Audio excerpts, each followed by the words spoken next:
Of course, on Saturdays, we've been featuring a Summer Saturdays at the Shoe Handicapping Contest, NHC 24 next year. Yeah, Horseshoe, Las Vegas, there, Racing Rachel. Gets to go, lucky. 2022. She was at the NHC, who crowned a new champion last year. So your chance to qualify, a lot of opportunities with us here at Horseshoe Indianapolis. And speaking about International Fest this Saturday, 1 week from this Saturday, looking forward to Saturday the 24th.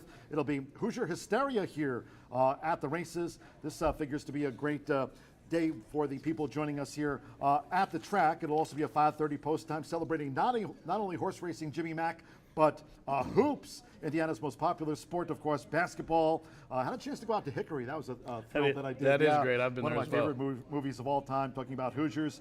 Dan Dockich, former player and analyst, he'll be here. We'll also be talking about, it's also good for charity, too.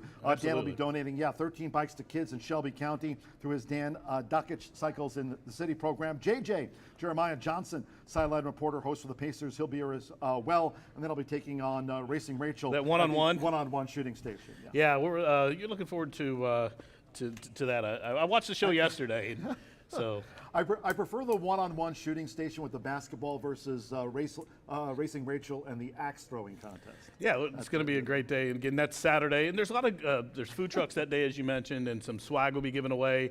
And also the QHRA Youth Racing Experience and the $126,800 final of that Horseshoe Indianapolis QHRAI Derby. So it's a great day there, and in addition to that one-on-one with you and Racing Rachel, Golf and Rachel.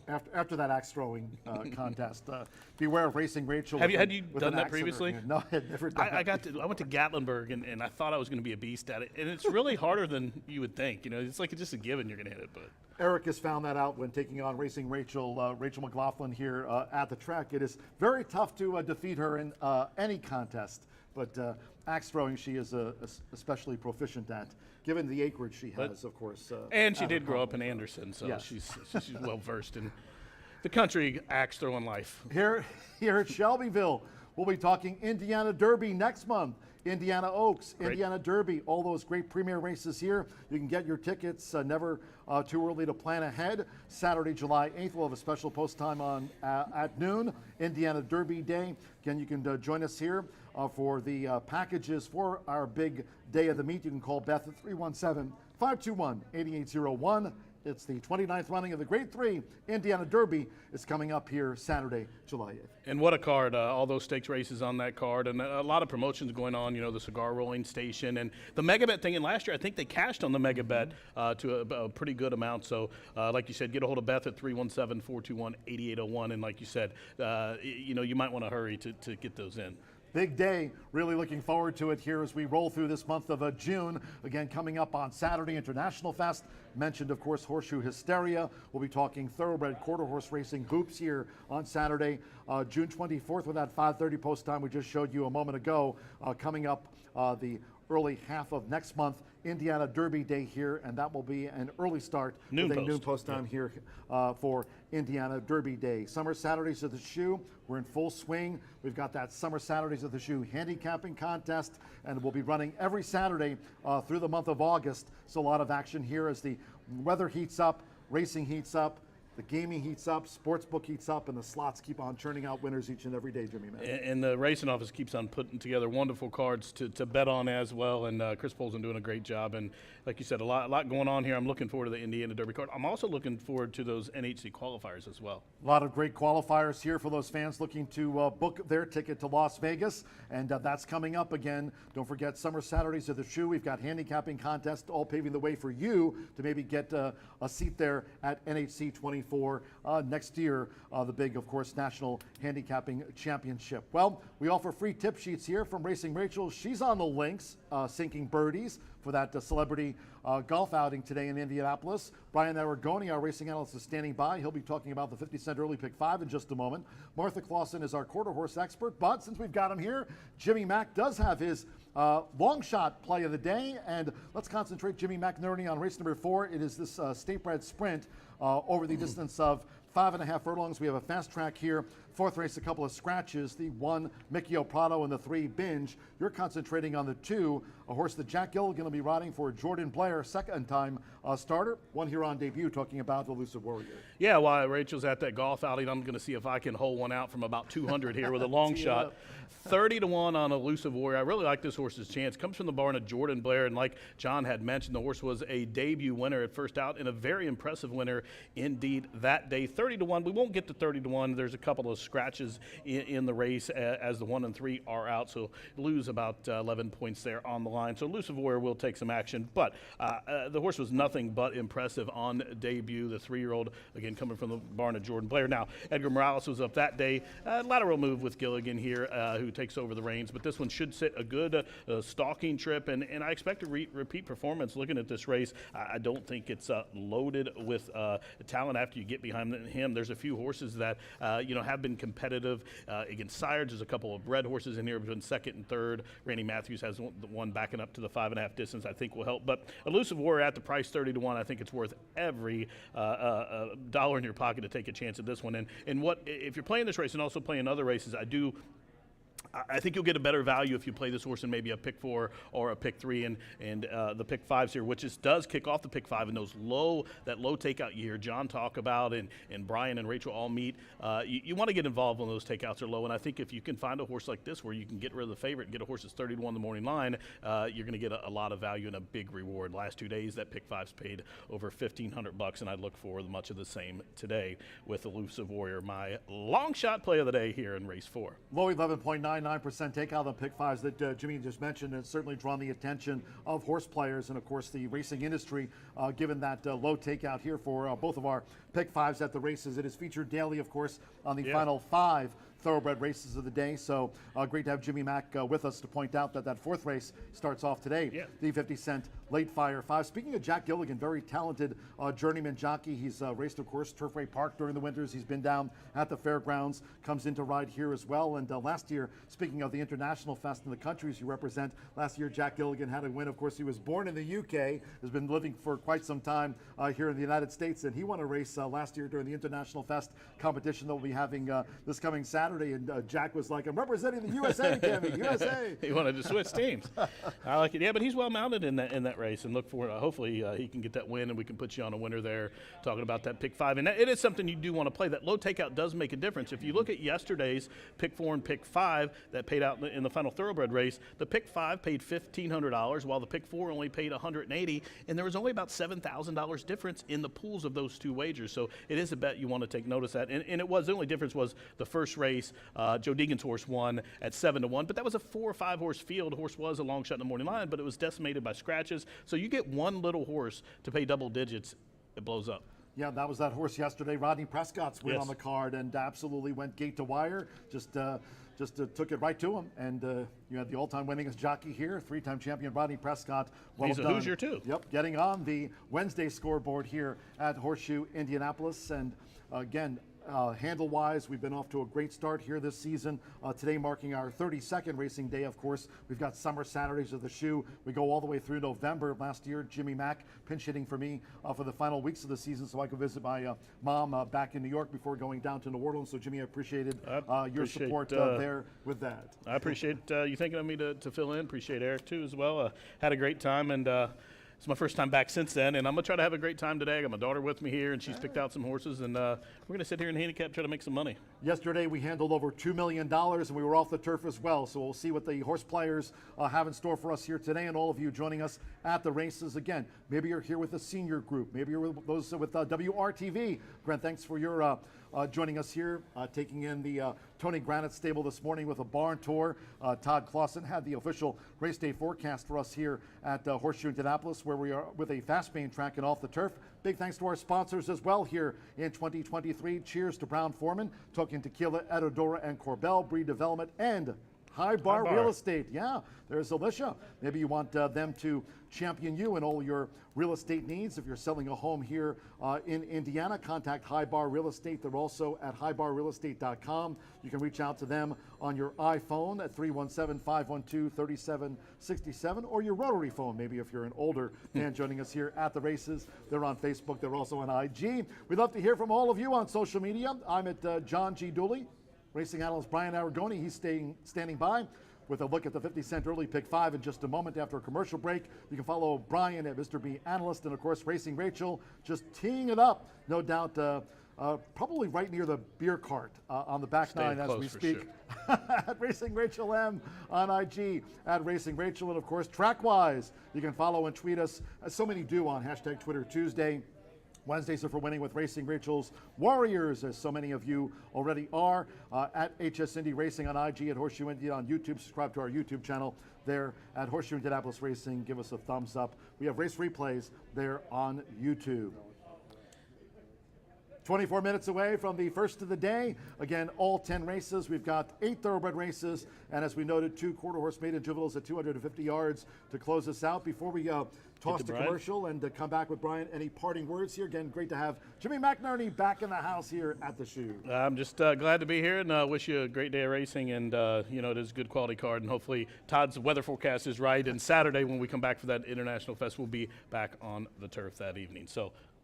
TK is always right on WRTV. And again, throughout the day, Jimmy McInerney will be taking you through the card. Again, Racing Rachel there with that celebrity golf charity outing here in Indianapolis. So Racing Rachel will be back when we resume racing here with International Fest on Saturday. Stay tuned. Quick commercial break here on the pre-race Wire to Wire. When we come back, we're being filmed over here. I think we're live on Facebook or on Instagram or Rachel's hired a mole. Brian Aragoni looks coming up. 50 cent early pick 5, as Jimmy said, coming up.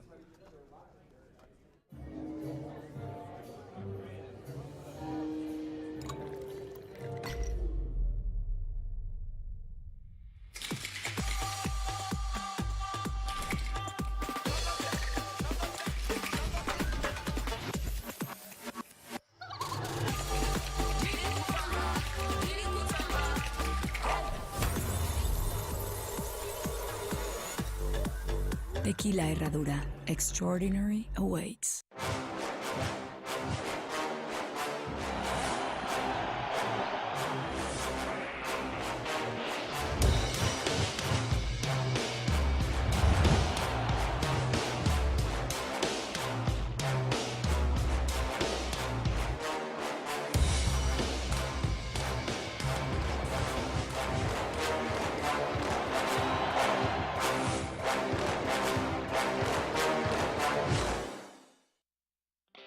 Feel the excitement with TwinSpires.com, the official betting partner of the Kentucky Derby and Breeders' Cup. With TwinSpires.com, place legal wagers and watch live horse racing wherever you are on any device. Sign up, play, and win today. New players use promo code FREE100 on sign up to start your $100 bonus. With TwinSpires.com, you can bet on horse racing. Get the TwinSpires.com app to receive special offers and the most up-to-date information. Terms and conditions apply. Void where prohibited. Please wager responsibly.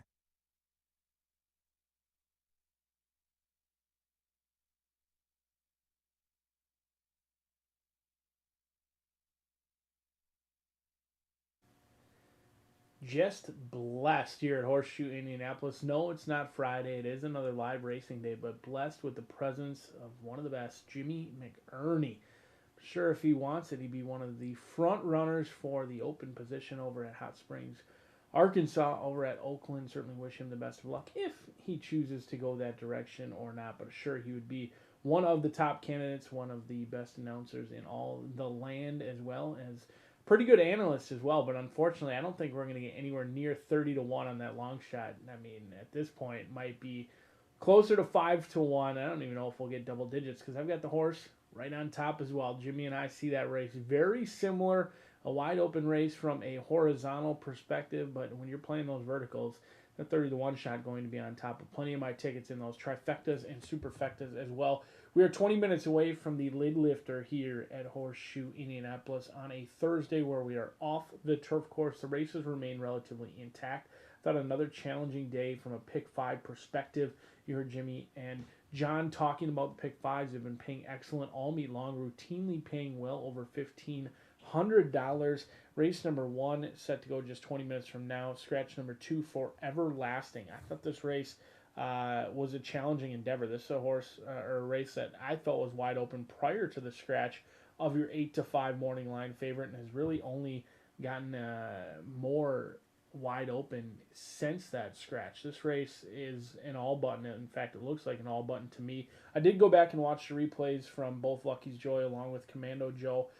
They were okay. Obviously, lightly raced horses in here could continue to improve, but nothing really felt that I could narrow it down in this spot. So we'll spread out a little bit in race number 1 to kick off this early pick 5. Race number 2, 5.5 furlongs, claiming $25,000. Going to be the price tag in here, kicking off that pick 4. 2-1 on our team. Down on the inside, I'm going to take a stand against Marcelino Pedroza, Helen Pitts.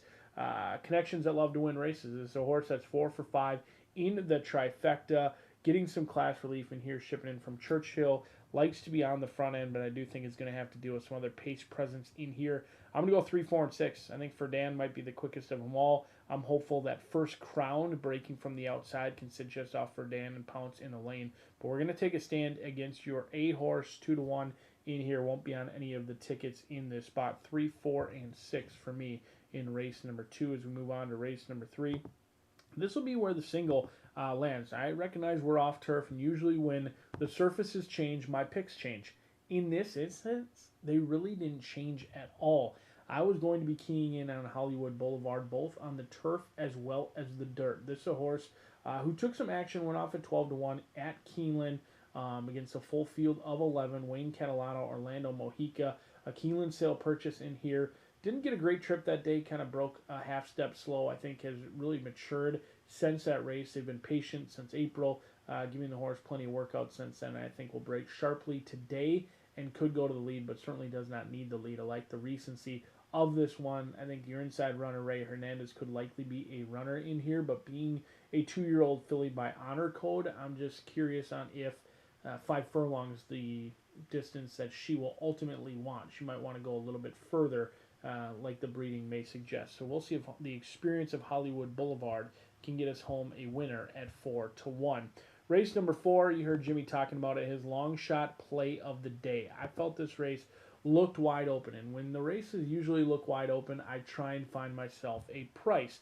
I'm not sure if the scratches of the 1 and the 3 are bound to change the ultimate odds of Elusive Warrior. In fact, both scratches were 20-1 and 30-1 respectively themselves.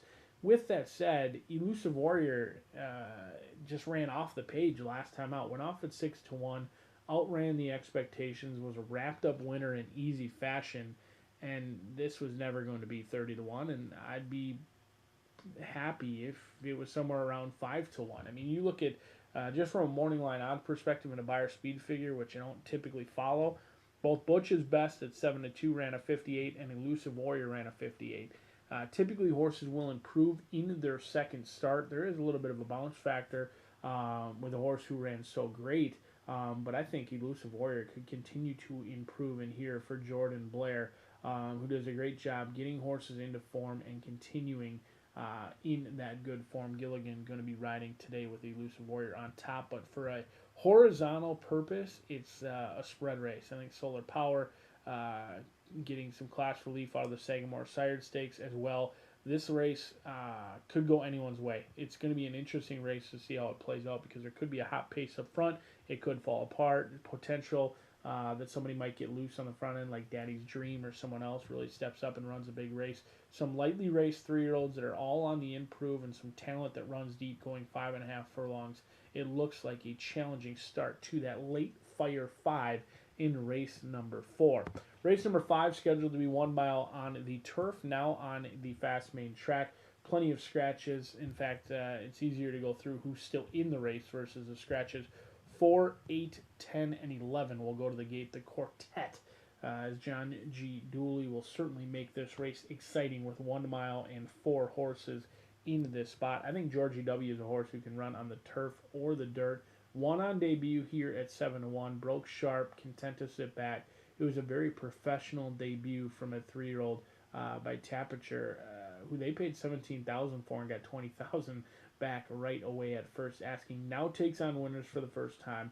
I loved that Georgie W. listens to his cues. I mean, when Alex Achard asked for run, there was certainly run there. Dove down to the rail and actually closed ground on the inside to get up by a head over Augustus Blue. I think Georgie W. can take to the dirt today and run very well. Roman Giant, likely your horse to beat in here. This is a horse who ran against Mo Strike in the Grade 3 Sanford over at Saratoga, and it wasn't all that long ago that this horse was sub 2-1 in a stakes race over at Remington Park. So my guess is the money's going to come in on Roman Giant. Certainly do not disrespect that horse by any means. With the surface change, Roman Giant likely moves up the most in this spot.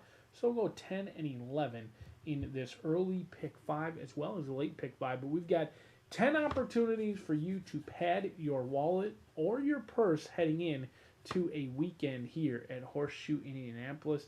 And we've got some of the best in the business joining us today with Miss Rachel hitting the links.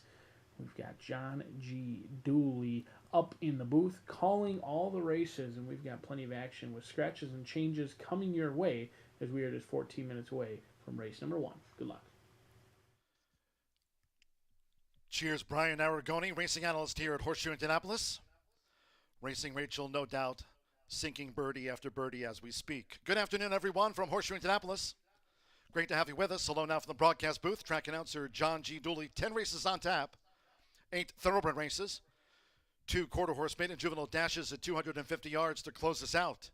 Wrapping up a 3-day race week. Saturday here, International Fest, our first evening card. Saturday post time, 5:30 p.m. Main track here is fast. We're off the turf today. All races will be run over the main track.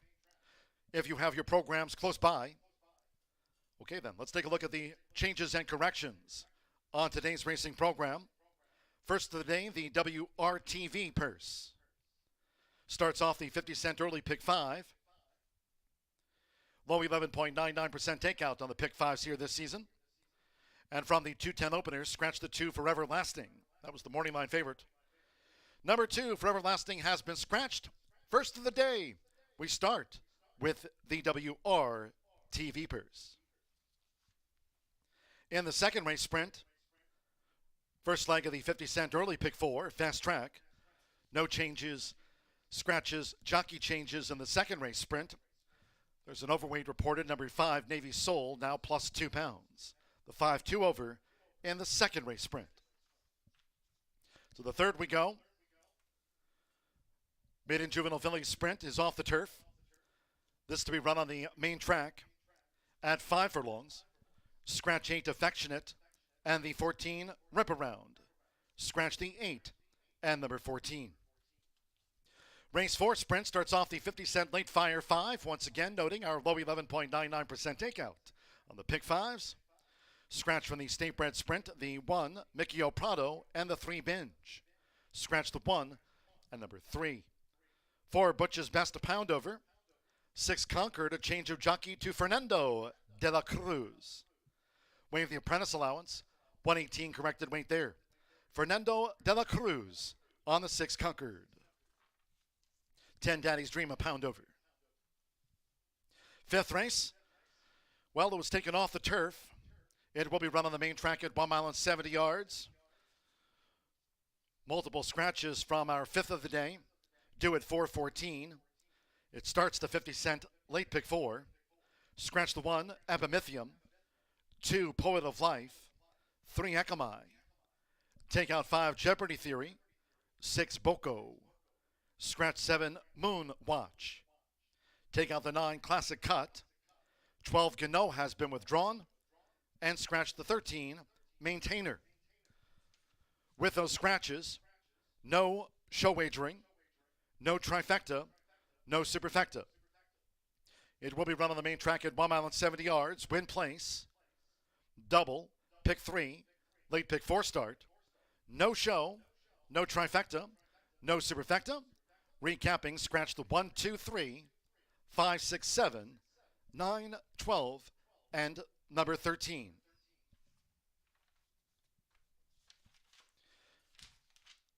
In the 6th race, scratch number 2, Aunt Nelda.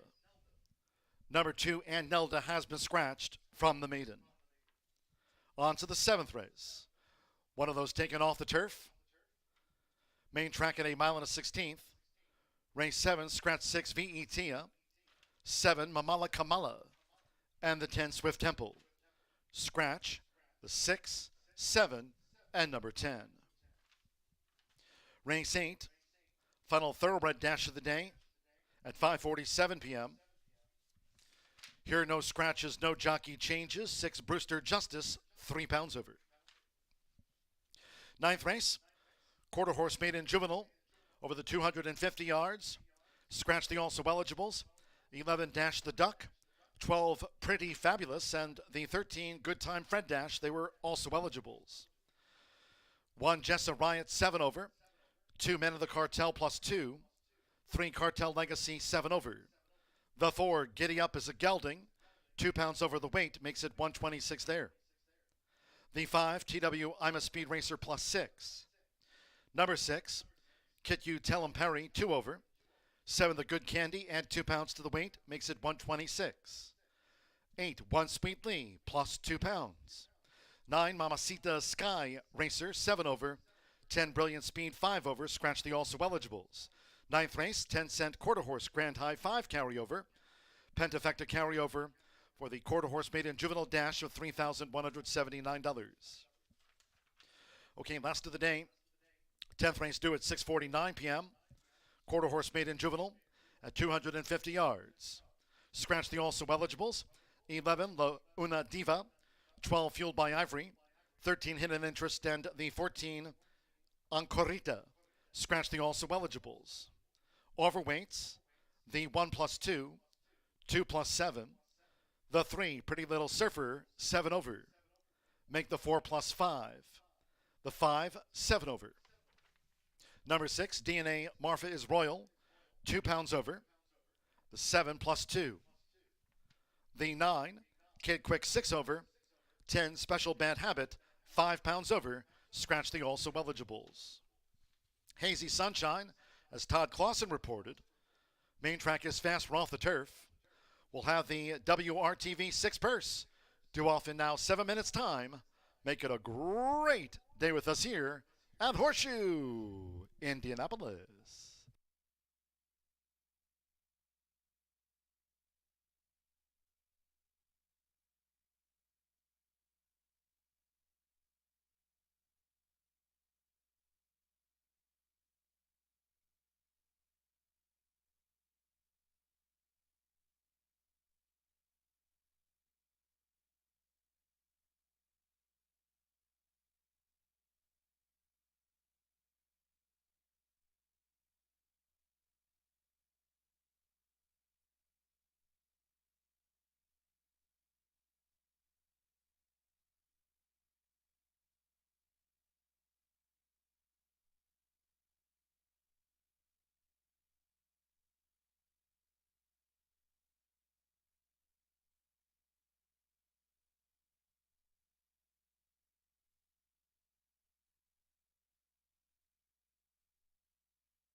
The horses are stepping onto the track for the first of the day. It's the WRTV Six Purse.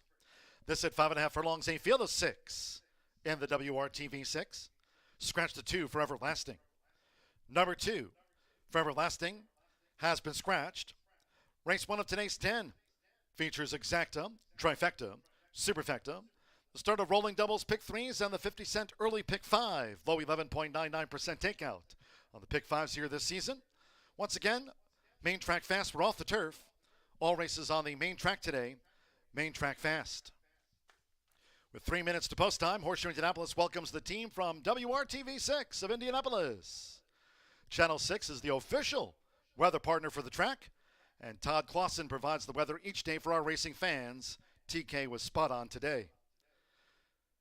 Thanks WRTV for joining us for a day of racing here at Horseshoe Indianapolis. 3 minutes to post.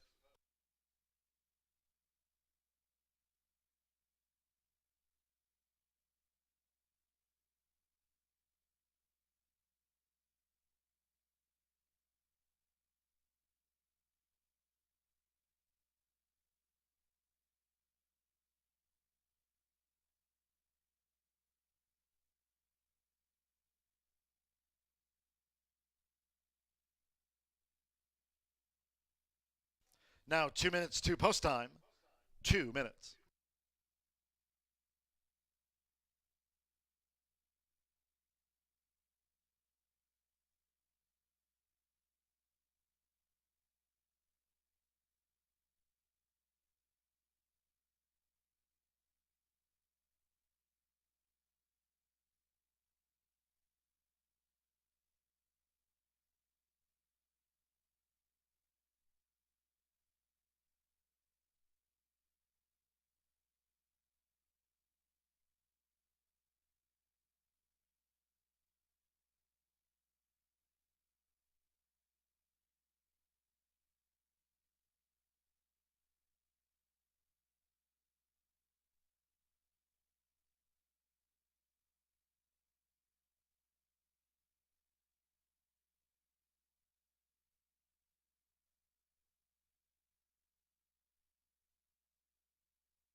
We've now drawn to within 1 minute of post time for the WRTV 6 purse. Main track fast. Opener starts off the 50-cent early pick 5. Once again, that low 11.99% takeout on the pick 5s here this season. You have 1 minute.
The horses are approaching the starting gate.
The horses have reached the starting gate.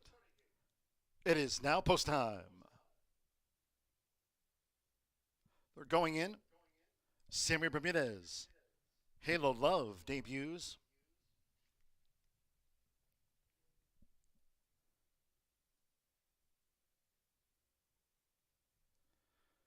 Commando Joe, 3-5. It's the first favorite. 7-2, Halo Love. 4-1, Big City Heat.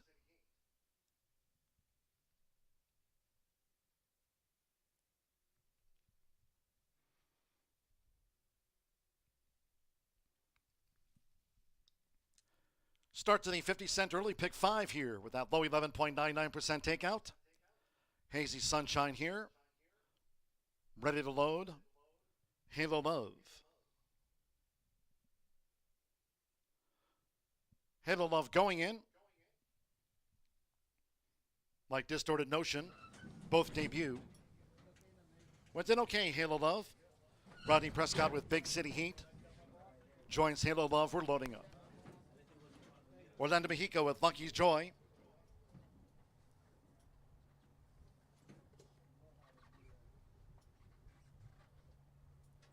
There's Lucky's Joy.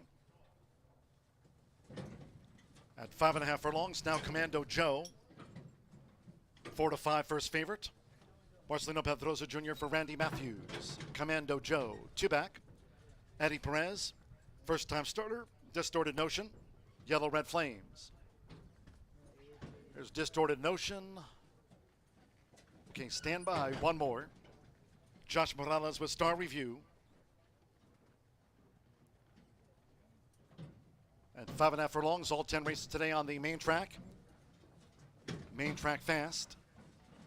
First of the day, the WRTV Six Bears. Welcome, they're in the gate.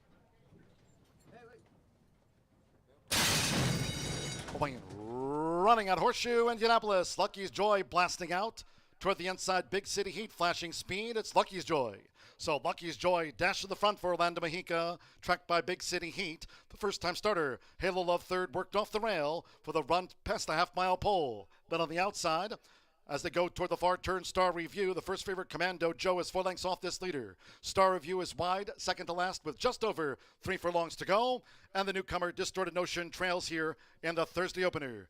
The quarter for Lucky's Joy, 22.43 seconds coming toward the quarter pole. Short lead Lucky's Joy, right there Big City Heat, Halo Love in the 3 path. Then Star Review is gained 4th. Commando Joe straightens away in 5th. And Distorted Notion is last of the WRTV 6. Here they come. It's Lucky's Joy. Right there is Big City Heat trying to get on terms. Big City Heat has taken a short lead from Lucky's Joy in the furlong grounds. Halo Love is charging. Commando Joe's in tight quarters. Commando Joe trying to thread the needle and gets through. Star Review on the outside. It's Halo Love and Simmer Bermudez. Halo Love. Out to the maiden ranks on debut from Big City Heat. Star Review. Commando Joe. Lucky's Joy. Distorted Notion.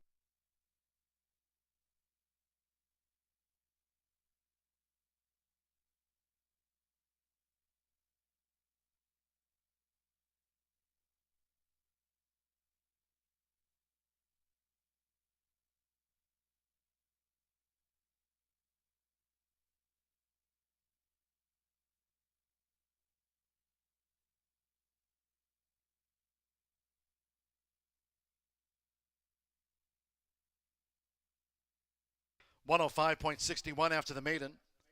Hold all bets inquiry into deep stretch 1375. Unofficial. Run order after the WRTV six purse. 1 Halo Love. 5-2 first. 3 Big City Heat.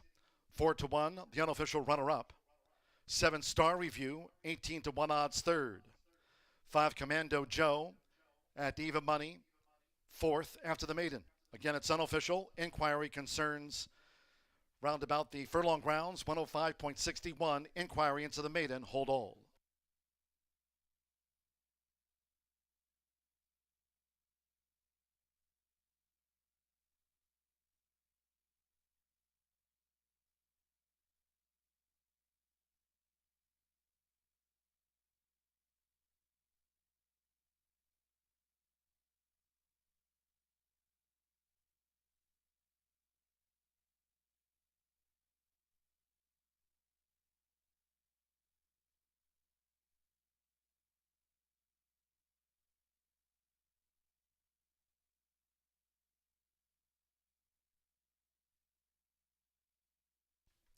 In addition to the steward's inquiry, there's been a rider's claim of foul. It's Orlando Mejica. The rider for Lucky's Joyous claimed foul against Rodney Prescott on 3 Big City Heat, the unofficial runner-up, alleging interference through the final furlong here of the maiden. Once again, there's an inquiry into the first of the day. Jockey's objection, Orlando Mejica on 4 Lucky's Joy had green silks. The rider of the 4's claimed foul against Rodney Prescott on the unofficial runner-up, 3 Big City Heat, alleging interference in the home run. Halo Love, debut win, Sammy Bermudez, Tim Eggleston, Southeastern Arena, Bobby Hamilton. 105.61 for Halo Love, it's unofficial.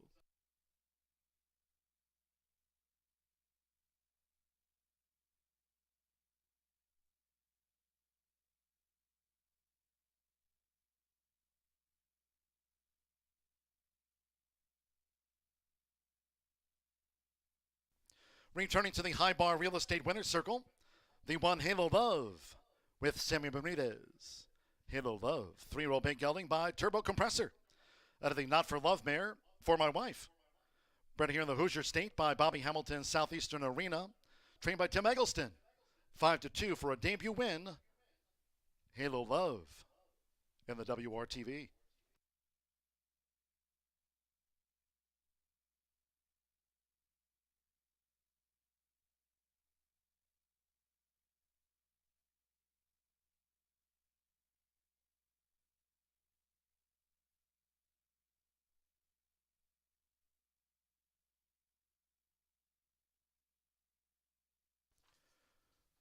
Winner's presentation coming up here after our first of the day. Once again, Horseshoe Indianapolis welcomes the team from WRTV 6 of Indianapolis. Channel 6 is the official weather partner for the track, and Todd Clausen provides the weather each day for our racing fans. Thanks for joining us, WRTV, for a day of racing at Horseshoe Indianapolis. The WRTV purse. Sammy Bermudez for the connections of Halo Love. Welcome, WRTV.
No changes will be made to the running order.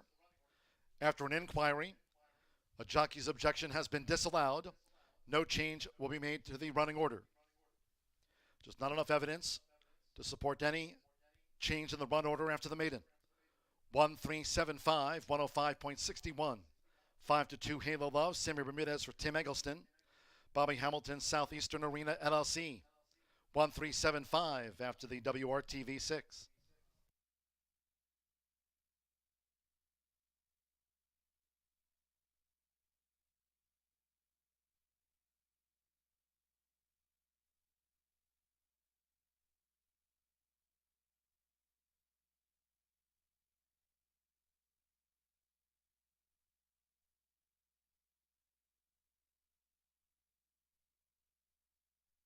It's official. Result now confirmed by the judges after an inquiry. Jockey's claim of foul was disallowed by the Horseshoe Indianapolis stewards. Official after race 1. The WRTV 6, again, welcome to them. 1-3 exacta paid $45. 50-cent trifecta. 137, $130.35. 10-cent superfecta. Commando Joe checked in fourth.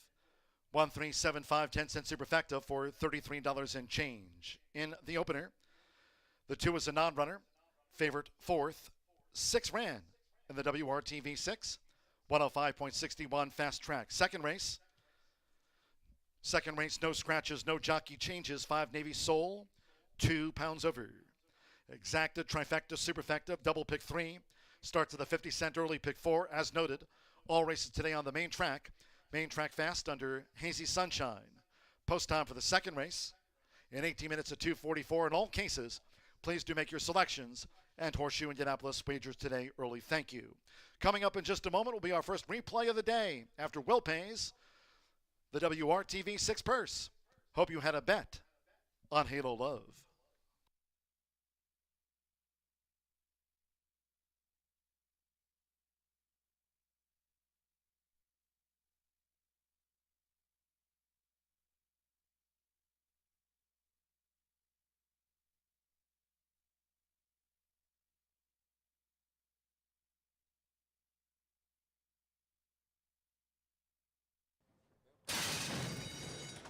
Running at Horseshoe Indianapolis. Lucky's Joy blasting out toward the inside. Big City Heat flashing speed. It's Lucky's Joy.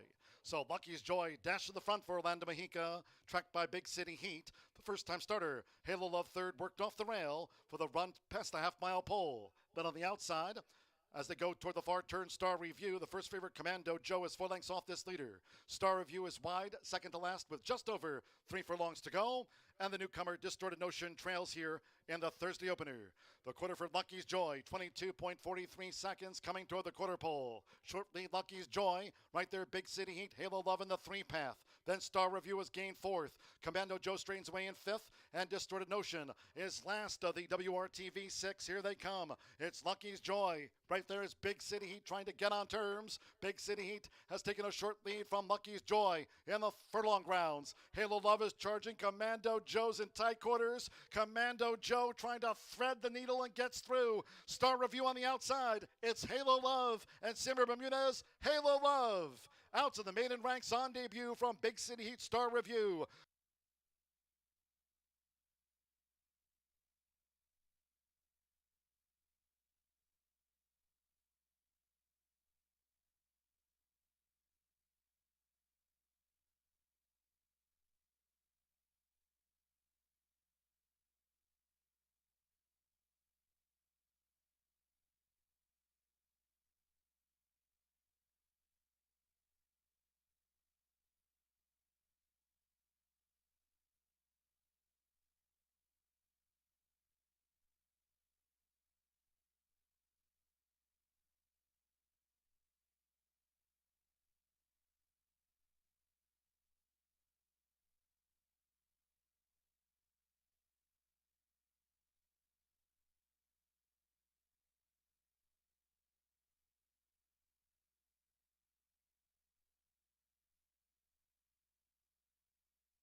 a wild finish in the opener is about 4 across the track. Your long shot on the outside, lunging your favorite, not finding any room at all. And Halo Love comes home to score the late money, the smart money, 5-2. The final price, 8-1. The morning line. The firster gets the job done for Tim Eggleston, kicking off that pick 5 with your second choice, but do beat home an even money favorite. We'll kick off the 50-cent pick 4 in here with $25,000 claimers. 5.5 furlongs going to be the distance in here. I'm going to try a little bit of a long shot myself in First Crown. Santos Sanger, Emma Sanchez looking for win number 2 and start number 14 for this 4-year-old son of Big Drama. They'll make an equipment change. They'll put the blinkers on. And I think this horse is a horse who can track if need be, but can also go to the lead and maybe set up some very quick fractions and hold on late. This is a horse who's had no trouble breaking from the gate. In fact, last time they were stuck down on the inside at the allowance level and broke awfully quick, clearing off early. And they were tackled mid-turn. I thought they fought on well. I know the final result was a 5th place finish in a 6-horse field beaten by 5.5 lengths, but this is a horse who, when headed, actually showed some fight against a very tough group. And my notes indicated that any claiming price at non-winners of 2, this horse would be in a perfect spot. And I think that's exactly where they land today with First Crown. Gets class relief and has controlling speed. The blinkers go on and can be the quickest of the group. Appreciate breaking from the outside versus the inside this time out. We'll see if Santos Sanger can ration some of that speed and have enough in the lane. 7-1, a great price on First Crown. But for Dan, might have something to say about First Crown clearing off or even getting the lead. The Randy Klopp trainee has 3 wins from 11 starts, certainly very win happy. Another one who takes somewhat of a drop in class in here, but I view it more as a lateral move. Allowance, State-bred Allowance into open company claiming in here. So the Indiana bred does drop into the claiming ranks. However, we'll need to take on open competition as many of the others bred in Kentucky as well as Florida. So it's a lateral move in my opinion. 8-5 morning line, currently right about that at 2-1. Joe Ramos going to be calling the shots for Randy Klopp. This is a jockey-trainer combination who was dominant last year, both in their respective rights, won a lot of races, but when they teamed up, they were certainly a threat to win each and every race, and they've been teaming up a lot more frequently here as of late than they did earlier on in the season. Third start off the layoff, could be in a prime position. Hannah Leahy off, Joe Ramos up, and this is a horse who ran against some complete freaks the last time out. I think New Year's Fever is the real deal, along with Sabolo, who's a very nice horse. New Year's Fever would be heavily favored in this spot. So for Dan, certainly an Indiana bred against open competition who needs to be looked at heavily in this position. 2-1 on the board because a lot of the money has come in on Tony Granitz's Timely Prospect. I had a Granitz trainee absolutely wrong in our finale yesterday. Didn't think he could get the distance. All he did was come home an easy winner at even money, and the money is signed on again for Timely Prospect. This is a big jump up in class, though. Going from maidens against winners for the first time is usually the biggest jump in the game. The class level remains, or the claiming price remains relatively the same, but this money is legit. Looks like in those doubles that it's here to stay on Timely Prospect. Fernando de la Cruz and Timely Prospect going to be a force to be reckoned with. They've been bet down in many of their starts. In fact, 2 out of the 3 career starts they've gone off favored. It looks like they could do so again in here. 9-5. We'll see if Timely Prospect can make it a little winning streak. But I'm going to hopeful for a price in here with Emma Sanchez's First Crown. Hopefully we will be donned in the winner's circle at 6-1 in this spot. Our team getting absolutely no love. If you're an overlay player and you seek out those overlays, our team, your horse, 2-1 on the morning line, 5-1, ice cold on the board as a field of 6 will go 5.5 furlongs. Good luck.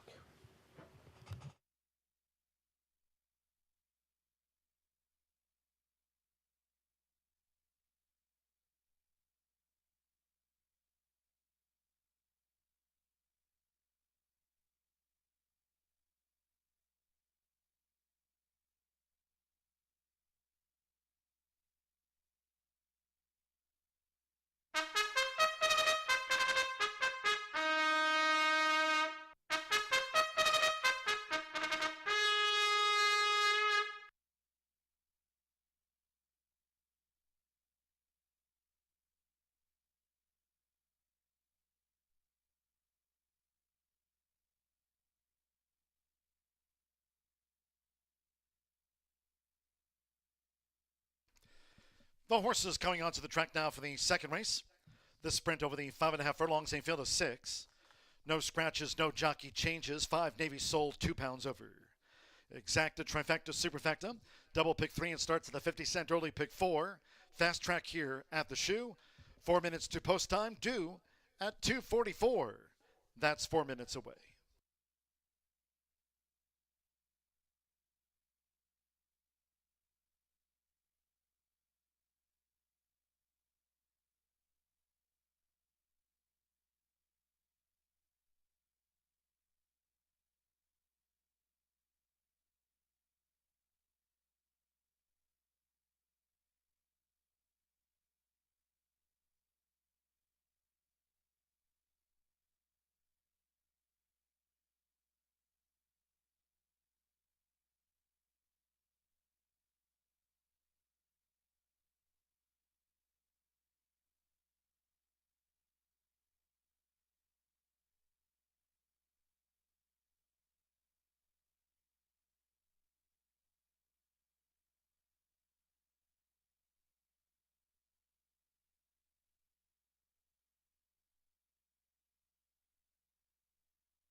We're now less than 1 minute away from post time.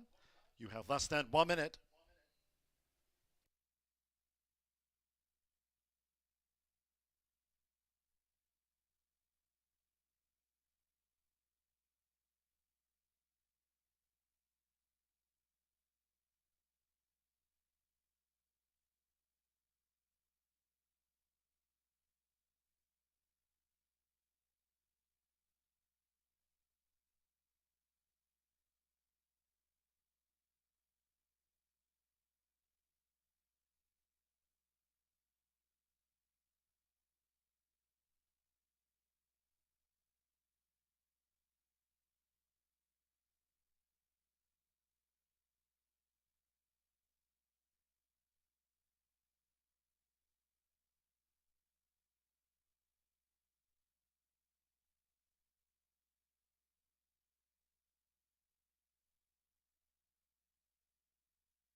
The horses are approaching the starting gate.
The horses have reached the starting gate.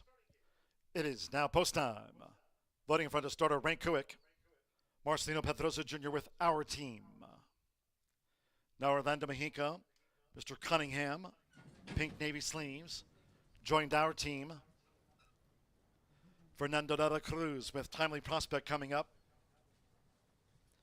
For Danny to 5 favorite. Now with Joe Ramos for Randy Klopp for Dan. Went did well. Just a couple of them back. Navy Soul. Andres Calleja claims the 10-pound apprentice allowance. Here's the sky view from the shoe. Navy Soul in. Given a 19-1 chance and one more. Santo Sandro with first crown. The maiden opener went at 105.61. Fast seconds of the day from Horseshoe Indianapolis. All set. Robin sprinting for Dan broke sharply. First crown, Navy Soul in the red silks, and toward the inside is our team, who's looking to drive through and just does for Marcelino Pedrosa Jr. Our team takes the top from a close-up first crown. After breaking sharply, Dan is running in third as they head toward the far turn. Timely Prospect to the inside, Mr. Cunningham. Navy Soul now has dropped back toward last as they enter the far turn. It's our team. Our team leads by 3/4 length to first crown through an opening quarter. Blasted past in 22.07 seconds. Our team being readily opposed by first crown. Timely Prospect for Dan. Then Navy Soul, Mr. Cunningham. Last of the sextet with a couple of furlongs to go. First crown in the red blinkers. Takes a run at our team as they straighten away. Timely Prospect now. Sweeping into action for Fernando de la Cruz. And on the front side is Ferdan, who's charging hard for Joe Ramos past the 8th pole. Here comes Ferdan. Ferdan, Timely Prospect up to the forefront from our team, who's now third. Then fourth is first crown. They're close to home. It is Ferdan. Ferdan's nosed in front. Ferdan driven out from Timely Prospect. Our team was third. Then first crown. Navy Soul ran on late. Mr. Cunningham was last home.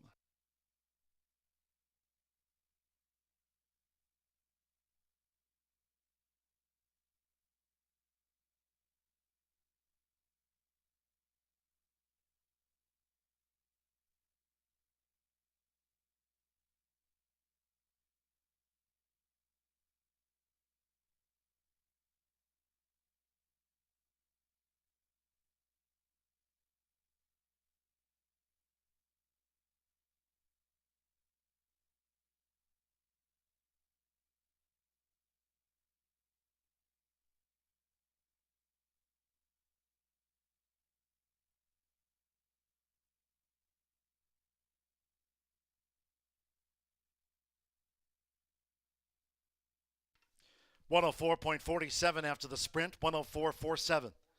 4.316 the run order after race 2. First number 4 Ferdan at 6-5 first.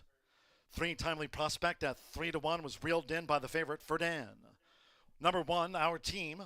2-1 third. 6 first crown to fight early. Fourth home in 104.47. Hold all bets until official. Joe Ramos. Randy Klopp. Spieth Stable LLC. Roger Spieth at 6-5 for Dan. Favorite starts the early pick 4 off.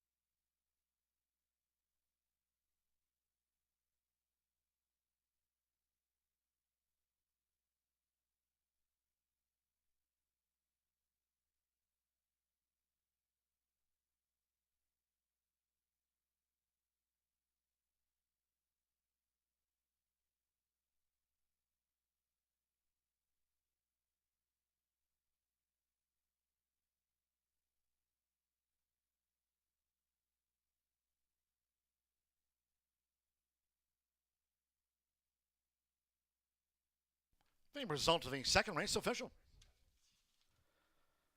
Returning to the high bar real estate winner's circle is the 4 Ferdinand, was the race favorite under the hands of Joe Ramos. Ferdinand is a 5-year-old chestnut gelding by Gio Ponte. Out of Spook by Ghost Emperor. Bred in Indiana by Roger Speece and Randy Klopp. Randy Klopp trains, co-owns with Dr. Roger Speece's Speece Stable LLC. Horseshoe Indianapolis congratulates the winning connections. Ferdinand, $4.60. Favorite takes out our second sprint of the day. Results in 4-3 exacta, $12.60. 50-cent trifecta, 4-3-1 paid $9.50. The 1 and 4 opening double combining Halo Love with Ferdinand after the sprints, $33 even. First Crown fourth after the 5.5 furlongs. 10-cent superfecta, 4-3-1-6 paid $4.30. Favorite first, all 6 ran, 104.47. On to the third. One of those taken off the turf today. Race 3 over the main track, the Maiden, at 5 furlongs for the Maiden Juvenile Fillies. Scratch the 8 Affectionate and the 14 Rip Around. Scratch the 8 and number 14 from the race card. Exacta, trifecta, superfecta, double pick 3, fast track. Post time will be in 22 minutes at 3:16. Reminding all Horseshoe Indianapolis fans, there'll be no live racing here tomorrow. Our next race card on Saturday, good one at that. 9th Annual International Fest here as the jockeys compete for their native countries. First evening card of the season here in 2023. Saturday post time, 5:30 p.m. Hope you can join us. Saturday, 9th Annual International Fest here at Horseshoe Indianapolis.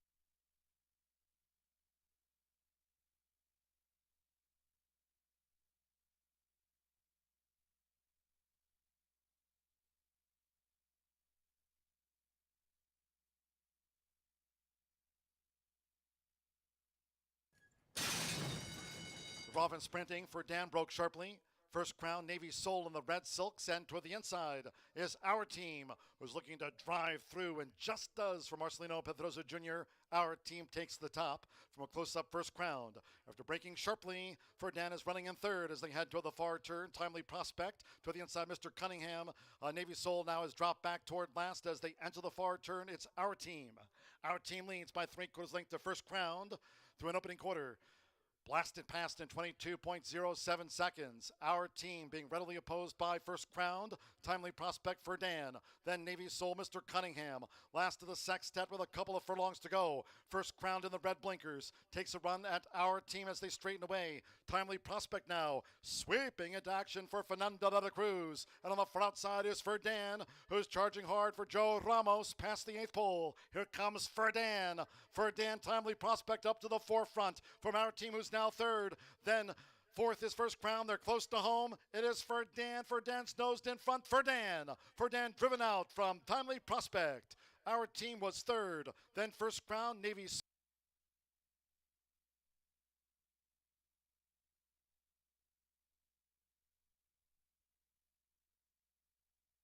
It was a claim from the second race sprint. It went at 104.47, 3 Timely Prospect. For $25,000, Timely Prospect was claimed by new owner Chance McKeever. Trainer Andrew McKeever claimed Timely Prospect. Ran second to Ferdinand, the favorite in the sprint, 104.47. Fast track.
Well, good afternoon once again. Track announcer John G. Dooley from the studio here at Horseshoe Indianapolis. Today's edition of Dooley's Data coming up. But first, thanks to all the groups joining us here today at the races. Our friends from WRTV6, they made the winner's presentation after the first of the day, won by Sammy Bermudez or Tim Eggleston. It was Halo Love winning the opener here today. Again, cheers to our friends from WRTV6, of course, Todd Clausen, each and every day providing us with the race day forecast here for racing in central Indiana. Just a moment ago, Ferdan winning our second of the day with Joe Ramos on board. Ferdan, the favorite in that second race sprint for Randy Klopp. Speaking of winners, horses here at Horseshoe Indianapolis, today's edition of Dooley's Data. Let's take a look at some of the winningest horses here thus far in 2023. We don't have to go far. Back to yesterday. Hot Little Thing, the Army Mule filly. Yesterday, Hot Little Thing won her second race of the season, and she is one of 6 horses so far this year that are undefeated in 2 starts. Hot Little Thing winning here on the Wednesday card under jockey Alex Sachard for new owner and trainer Brian Lynch. Congratulations to them. Wing Commander is the only horse undefeated in 2 starts this year on the turf, and of course today we're off the turf, all races on a fast main track. Underdressed has won 1 race on the dirt and 1 on the turf in 2 starts. So Underdressed in good form on both surfaces here at Horseshoe Indianapolis. And how about Taillights? Taillights has the highest average win payoff of $71.30 in both of his wins on the dirt this season. Look at some of the winningest horses thus far early on into the meet here in 2023. Of course, a long way to go. Summer Saturdays at the Shoe this month. July, of course, Indiana Derby month. August, we go all the way through November. Today, we go through the 10th race, fast track. The rest of the way, good luck with all of your wagers here at Horseshoe Indianapolis.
Good afternoon, race fans. Once again, Jimmy McNerney coming to you from the clubhouse studio here at Horseshoe Indy. Third race coming up in just about 10 minutes. The Ida Reds Judy's Angel Memorial Race coming up here to kick off another 50-cent roll and pick 3 in this race. Taken off the turf again, will be contested at the same distance on a fast main surface.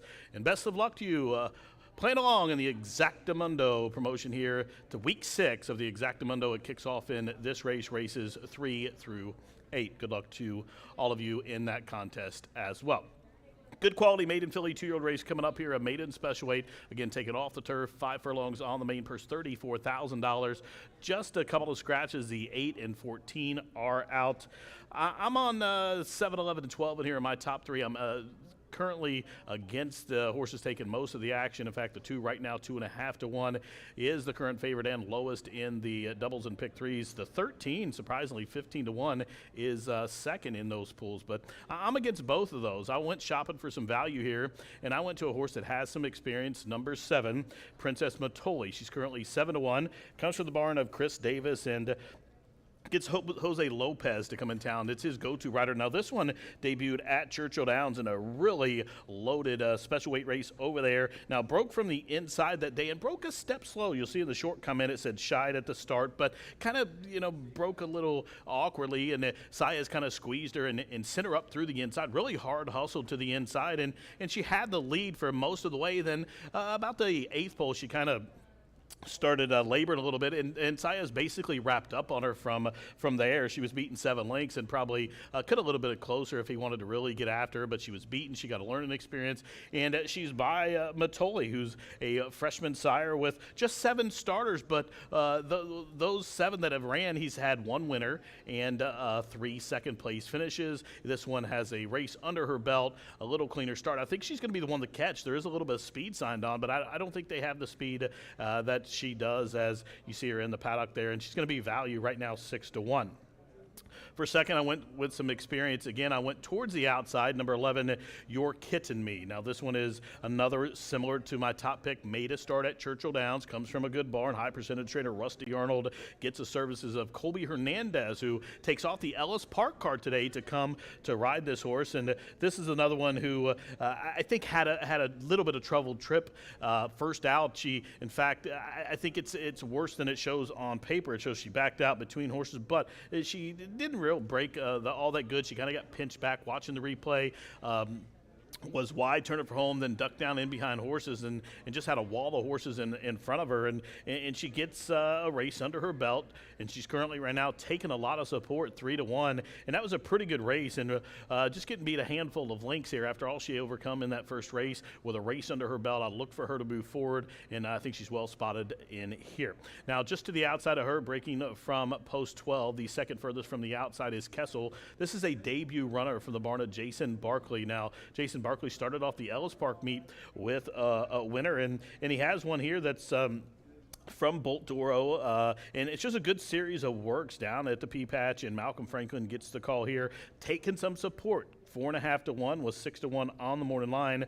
Is a pretty decently bred daughter of Bolt Doro, and comes from a barn that really knows how to get a horse to the winner's circle. Jason's, in fact, had 1 start here, and it was a winner as well. You'll see Jason there in the blue in the paddock with this one, and it shows a lot that he came with this horse. He's stabled at Ellis. They're racing today. That's where he's at. That's his home, but he comes up with Kessel, who's debuting here for that barn, and that work pattern I really do like. Had a bullet 2 back out of the gate, 47 and 1. Now, you'll see H. That H in that work means handily. You don't see handily a lot, but this one has handily. That means the horse did it well with his own power, within her own power, without being asked. And for me, when I see an H in the work, it just really bodes well to the horse's talent, and hopefully that translates from the morning to the afternoon. But I'm using her here, Kessel. She's taking some support. She's my 3rd choice. I'm going to spread a little bit in pick 3 that starts here. I'll use those top 3 that you see on your screen, 7, 11, 12 for me. The Ida Reds Judy Angels Memorial Race coming up here in just about 5 minutes. We're off the turf, fast main. Here they come. Good luck.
The horses call postward now for the third race. It's the Ida Reds Judy's Angel Memorial Race here at Horseshoe Indianapolis. We welcome them to the races. Third race, Maiden Juvenile Fillies sprint over the 5 furlongs. It's off the turf. Main track fast. 5 furlongs, a field of 12. Scratch 8 Affectionate and the 14 Rip Around. Scratch the 8 and number 14 Fast Track for this Maiden Juvenile Fillies dash. 3 minutes to post time on parade. 3 minutes.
We've drawn to within 1 minute to post time for this Maiden Juvenile Fillies sprint. 5 furlongs over a fast track here at Horseshoe Indianapolis. 1 minute.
The horses are approaching the starting gate.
The horses have reached the starting gate.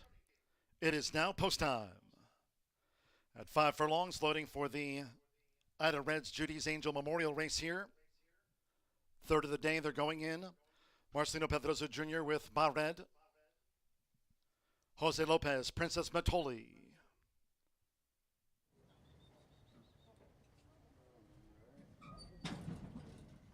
The first two of the dozen in. Now Jack Gilligan with No Show, Pink Green Hoop. Hollywood Boulevard. With Orlando Mexica. Hollywood Boulevard went in okay. Hannah Leahy with Baytown Bama Girl.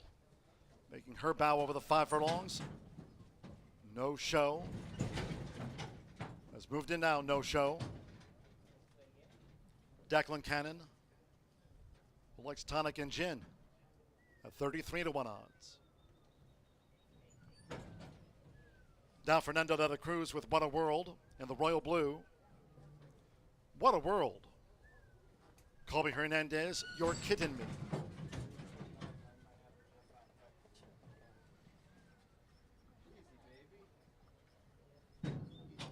Now Josh Morales, Morning Gordita. Has those black house silks on here at Horseshoe Indianapolis. Went in well, Morning Gordita. Malcolm Franklin with Kessel in the black. Yoel Navas with New Woman. Now Kessel. 5 furlongs, so stand by. 9 to 5 favorite. Last up. Daughter of Practical Joke, Texas Women for Arts. Joe Ramos riding for a double. Halo Love and for Dan, who's on the program cover here. Our first two winners. Here's Texas Women for Arts, lime blue stripes. Over 5 furlongs, fast track. They're in the gate. They're off, racing 5 furlongs. What a World wins the breakout with on the outside Texas Women for Arts. There's Princess Matoli, who just leads now. In tight quarters, Morning Gordita snatches back. Hollywood Boulevard has the white cap, comes through. Mared is next, followed by Kessel, who's making progress at the 3.5. Then it's a break of 2 more to You're Kidding Me, who's next around the far turn. From on the outside, New Woman. Nearest the inside comes Baytown Bama Girl, who's running in at 10th. No Show's 11th. Then Tonic and Gin is last of the 12. The quarter 22.62 seconds past the quarter pole. These maiden 2-year-old fillies now straight and away. Princess Matoli just leads. A looming up Texas Women for Arts as on the outside What a World straightens away in third. Mared is fourth between fillies. Kessel to the inside Hollywood Boulevard. Still with a lot of work left to do. You're Kidding Me moves up between fillies with a gain. No Show in the pink cap on the far outside in the meantime.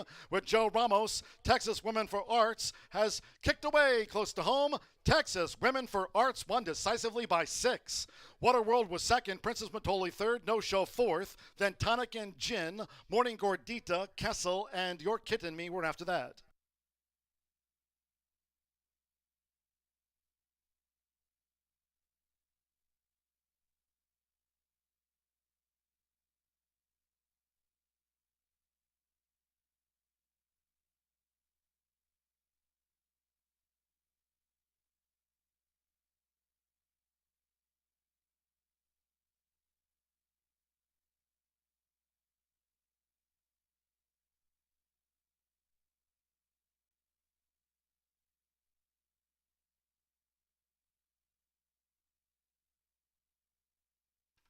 58.75 after the maiden 2-year-old Fillies dash.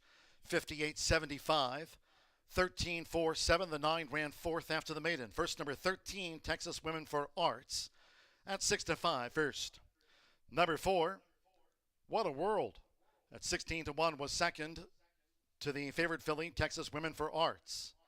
Number 7, Princess Matoli. 11-1 third.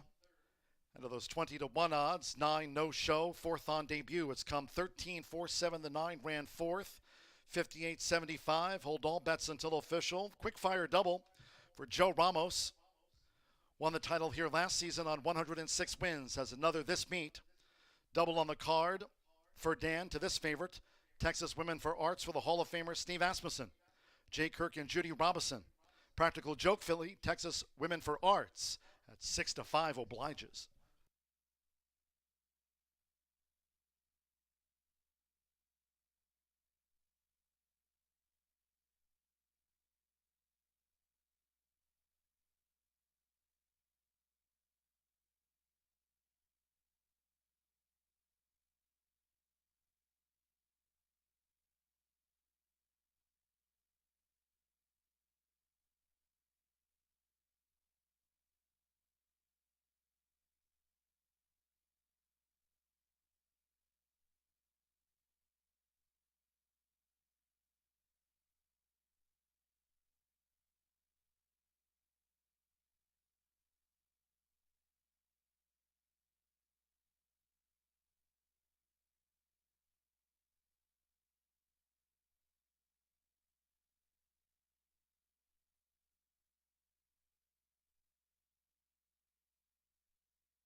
Returning to the high bar real estate winner's circle. There you saw it a moment ago from Joe Ramos. Double. 2 on the day for Joe Ramos. Here's 13 Texas Women for Arts. 2-year-old dark mare brown filly by Practical Joke out of the Flatter mare. Proximity Bias, bred in Kentucky by Frank Garrison and NATO and others. Trained by the Hall of Famer Steve Asmussen for Jay Kirk and Judy Robinson. And the lime and blue stripes of Jay Kirk and Judy Robinson. Horseshoe Indianapolis congratulates the winning connections of Texas Women for Arts. Gets her diploma in 58.75.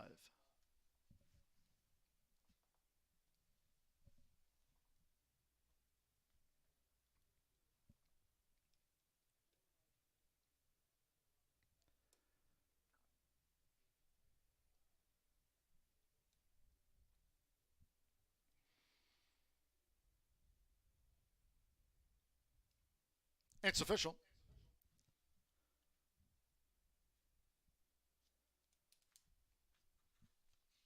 Results in after the maiden, 13-4 exacta.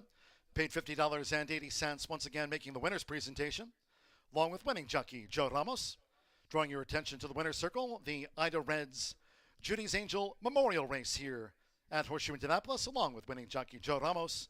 We welcome them to the track, the Ida Reds Judy's Angel Memorial Race welcome.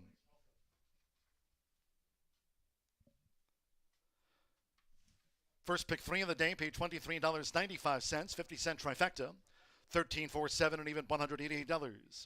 413 double, that's Joe Ramos's double, $12.80. After the maiden 2-year-old Fillies dash, the 9 no show fourth. And there's the 10-cent superfecta, 13-4-7-9. There it is, paid $418.20. 8 and 14 were non-runners. Favorite finished first. 12 ran, 58.75. Fast track here as we go to the fourth of today's 10. Once again, no live racing here tomorrow. Saturday, International Fest. Jockeys competing for their native countries here. 9th Annual International Fest.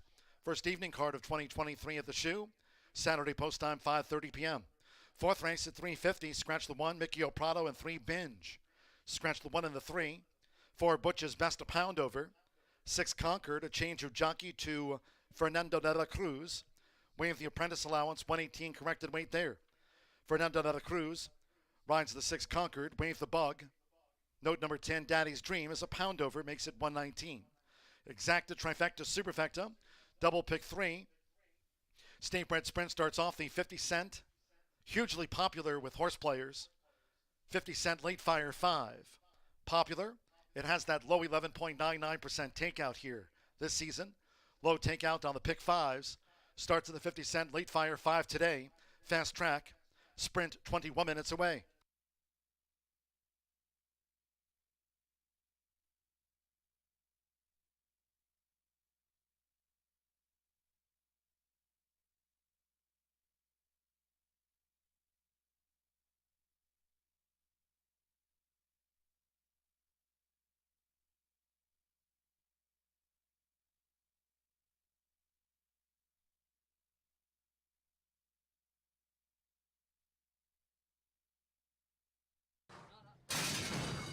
They're off, racing 5 furlongs. What a World wins the breakout with on the outside Texas Women for Arts. There's Princess Matoli, who just leads now. In tight quarters, Morning Gordita snatches back. Hollywood Boulevard has the white cap, comes through. Mared is next, followed by Kessel, who's making progress at the 3.5. Then it's a break of 2 more to Your Kid and Me, who's next around the far turn. From on the outside, New Woman. Nearest the inside comes Baytown Bama Girl, who's running in at 10th. No Show's 11th. Then Tonic and Gin is last to the 12. The quarter 22.62 seconds past the quarter pole. These maiden 2-year-old fillies now straight and away. Princess Matoli just leads. A looming up Texas Women for Arts, as on the outside What a World straightens away in third. Mared is fourth between fillies. Kessel to the inside Hollywood Boulevard, still with a lot of work left to do. Your Kid and Me moves up between fillies with a gain. No Show in the pink cap on the far outside in the meantime. With Joe Ramos, Texas Women for Arts has kicked away close to home. Texas Women for Arts won decisively by 6. What a World was second. Princess Matoli third. No Show fourth. Then Tonic and Gin. Morning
excitement with TwinSpires.com, the official betting partner of the Kentucky Derby and Breeders' Cup.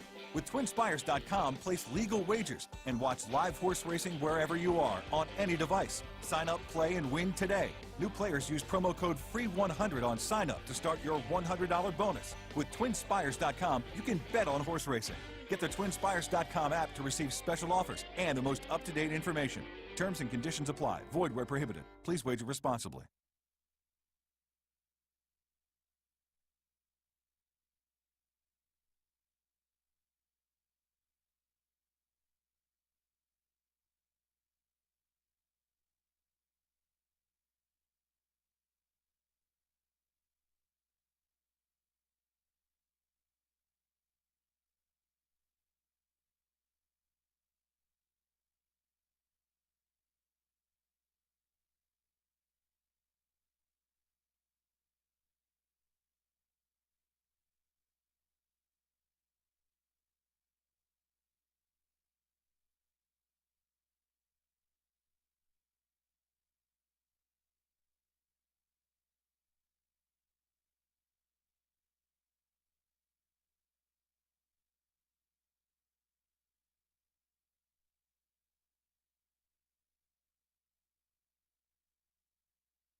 Another Steve Asmussen winner, Joe Ramos, the hottest jock in the jocks room, with a riding double in there, made quick work of that field. A big field turned into a one-horse race at the 8th pole as the Steve Asmussen second time out runner does step away from that field and come home an easy winner at 6-5 after being bet down on debut. Didn't show much in the debut, but comes back an easy winner of race number 3. We'll head out for race number 4, kicking off today's Late Fire 5 in this spot. Dirt, 5.5 furlongs going to be the distance. Scratch your horse number 1 as well as number 3, Mickey O'Prado, along with Binge, coming out of this spot, 20-1 and 30-1 out in here. Leaves us with a field of 10 to kick off this Late Fire 5 allowance level.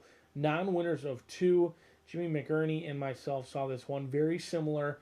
And when two analysts or people who like to go to the wagering windows certainly bet their money, you can expect that that morning line price was never going to happen. Now, I was hopeful we'd get around 10-1, if not 5-1, but currently on the board, favorite it. 2-1 for Elusive Warrior. This 3-year-old gelding went off at 6-1 against a 10-horse field on debut on May 23rd and really was a wrapped-up winner. And won in easy fashion. Since then, Lucky's Joys come back to race, and in fact earlier today, and ran very well, showing speed early before finishing third or fourth, but only beaten by about a length in our opener. Elusive Warrior was relatively dominant. It was visually impressive. Stopped the clock in sub 112. Sat professionally just off the front runners. And when cued by Edgar Morales, certainly had plenty of run. Gilligan going to be calling the shots today. Certainly love this horse at 31 or 30 to 1, but a little bit surprised at the amount of action.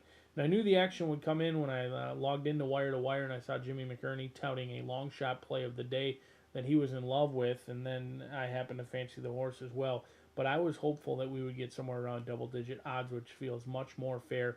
It is asking a lot for a horse making the second career start to take on winners for the first time at the allowance level, but could not have been more visually impressive than they were last time out.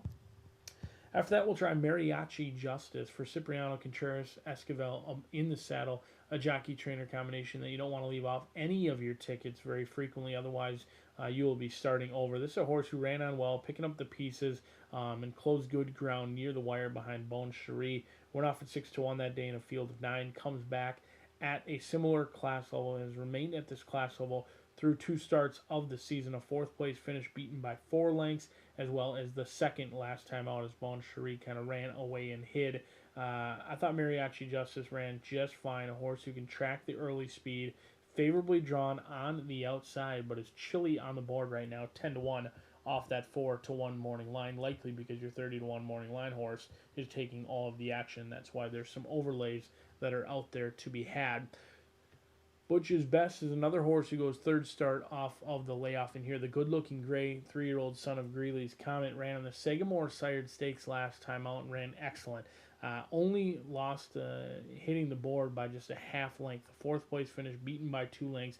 Did all of the heavy lifting on the front end. This is a horse who won the scramble for the lead, and it was fast fractions. Everyone wanted the lead that day. Butch's Best was quickest of all, but was pressed throughout each and every step. Never allowed a breather through any point. Couldn't go on late, and there was absolutely every reason why they couldn't go on late. They were never allowed any breathing room whatsoever. Do get the 7-pound weight allowance today with McKenna Anderson stretching out from 5.5 furlongs to 6 furlongs 5.5 furlongs again in this spot, but gets class relief exiting that $100,000 stakes race 4 to 1 on the good-looking gray. As you can see, my late Fire 5 ticket on your screen now. Elusive Warrior expected to be 30 to 1, still currently 5 to 2 at this point. We'll go too deep in race number 5. Unfortunately, a race was scheduled to be on the turf, now on the main track. A quartet will go to the gate.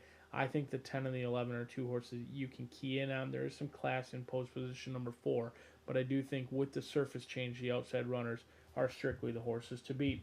Race number 6 will go 3, 4, 6, and 8. 1 mile and 70 yards for the maiden special weight variety in race number 6. Do scratch your 2 to 1 morning line favorite in Aunt Nelda in there. 3, 4, 6, and 8. I think it's a challenging endeavor. We'll see if Giada can get the job done at 5 to 1 for Godolphin, a homebred daughter of Into Mischief in there, who's tried both the synthetic and the dirt, will now stretch out. Race number 7, an off-turf event. This will be where the single comes into play. We're going to single the Deuce in there, a horse who ran great on the turf last time out in Sassy Katie, but gets back to the main track where they have 3 starts, 1 win, and 2 seconds. We'll see if Bob Gorham and Shorty Perez can keep their hot streak alive for Smoky Creek Farm, which could be a hunch play on a hazy day, as we are just 5 minutes away from race number 4, kicking off that late Fire 5. The riders getting the leg up. The field of 11 will be at the gate shortly, and John G. Dooley set to give you the call next.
The horses stepping onto the track now for the fourth race.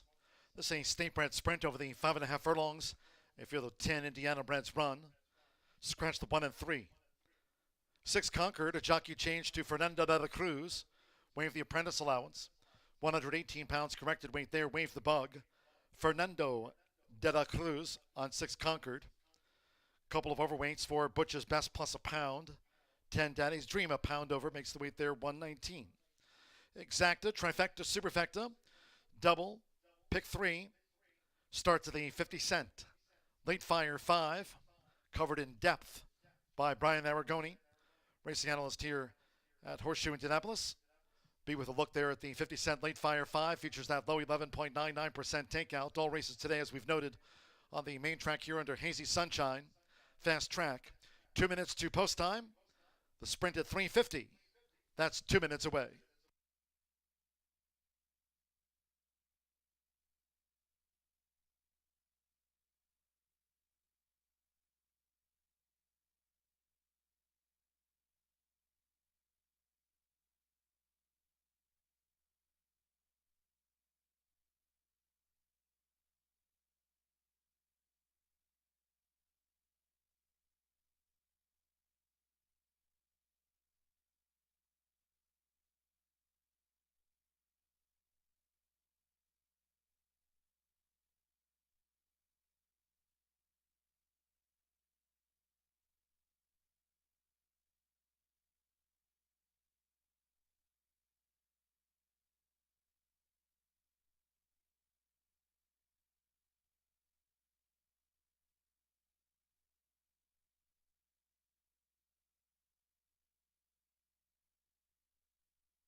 We're now less than 1 minute away from post time.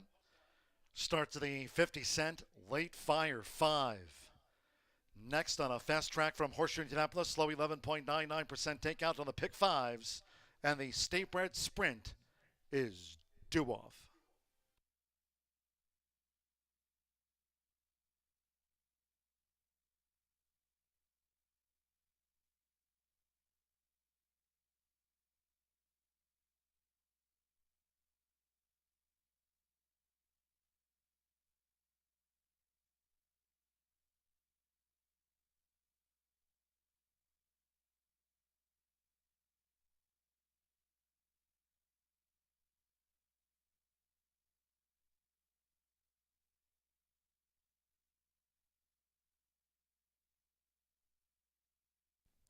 The horses are approaching the starting gate.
Arriving at the gate, it is now post time.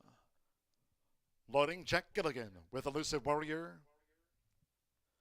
Marcelino Pedrosa Jr., Solar Power, joins Elusive Warrior. Now Butch's Best, McKenna Anderson for Johnny Ortiz. We're loading up. Manny Escobar with Mariachi Justice.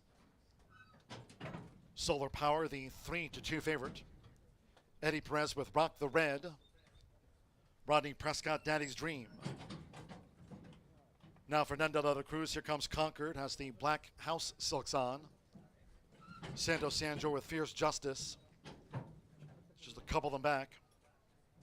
One Way Ray. Joe Ramos, already with a double on the card. Here's One Way Ray. Loads at 34-1 odds. At 5.5 furlongs, one more. Josh Morales with Gentleman Logan. Start here, the 50-cent late fire 5 from Horseshoe Indianapolis. Fast track. Good luck with all your bets. All in line. They're off. Fast start for Concord in the black silks. Butch's Best is the gray. Elusive Warrior and One Way Ray is near the speed. Daddy's Dream has the red cap. But there's Butch's Best. Butch's Best is the fleetest of the field from McKenna Anderson. Has taken the lead from a chasing Concord. One Way Ray, Daddy's Dream as they head toward the far turn.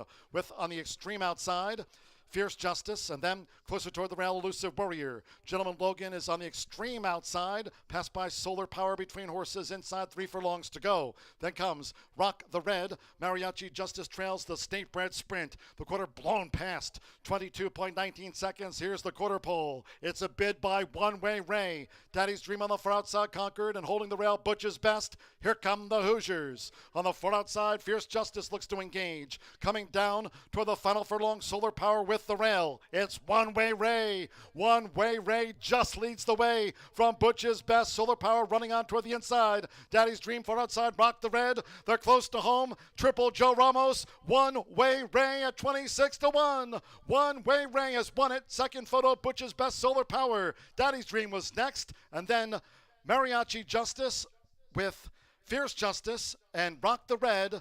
They were in a battle for the minors. One Way Ray in an upset win.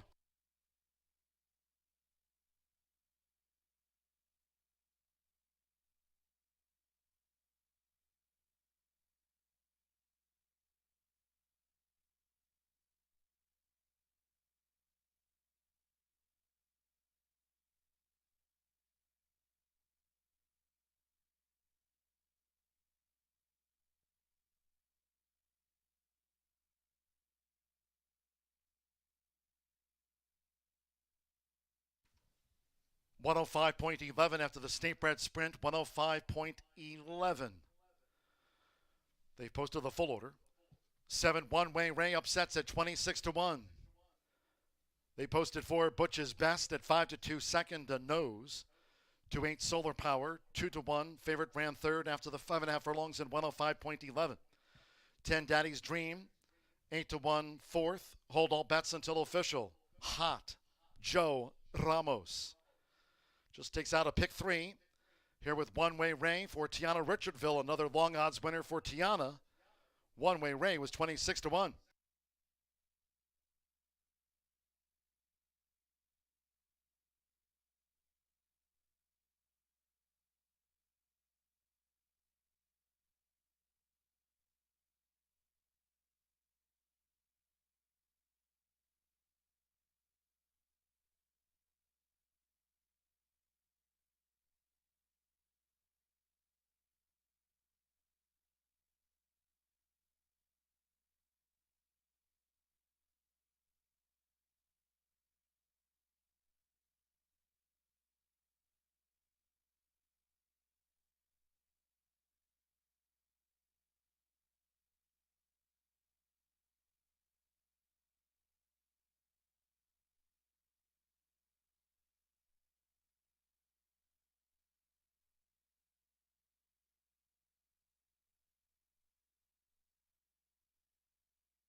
Returning to the high bar real estate winner circle is the 7 One Way Ray, Joe Ramos for 3.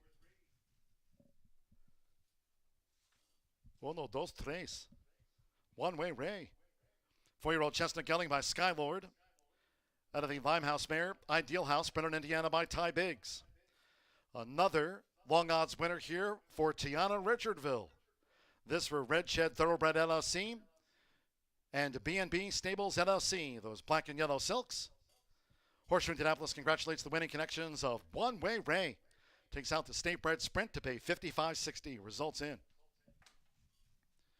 7-4 exacta, $326.60. Pick 3 on races 2, 3, and 4. Returned 108.60. 50-cent trifecta, 7-4 and 8. 262.90, 13-7 double, 160.80. 10-cent superfecta with Daddy's Dream 4th, $428. 10-face starter Ray Kuick, State-bred Sprint, 105.11. Clocked One Way Ray. And that way today was to the winner's circle. 5th race coming up. It's off the turf. Scratch the 1 Epimethium, 2 Poet of Life. The 3 Akamai, 5 Jeopardy Theory, scratch 6 Boko. Take out the 7 Moon Watch. Scratch 9 Classic Cut, 12 Gano, and 13 Maintainer. Scratch the 1, 2, 3, 5, 6, 7, 9, 12, and number 13. The scratchers from the race card, that eliminates show, trifecta, and superfecta wagers. 1 mile, 70 yards, fast main track at 1 mile and 70. No show, no trifecta, no superfecta. Win place, double pick 3. Start to the 50-cent late pick 4 from Horseshoe Indianapolis. Fast track, post time in 20 minutes at 4:21.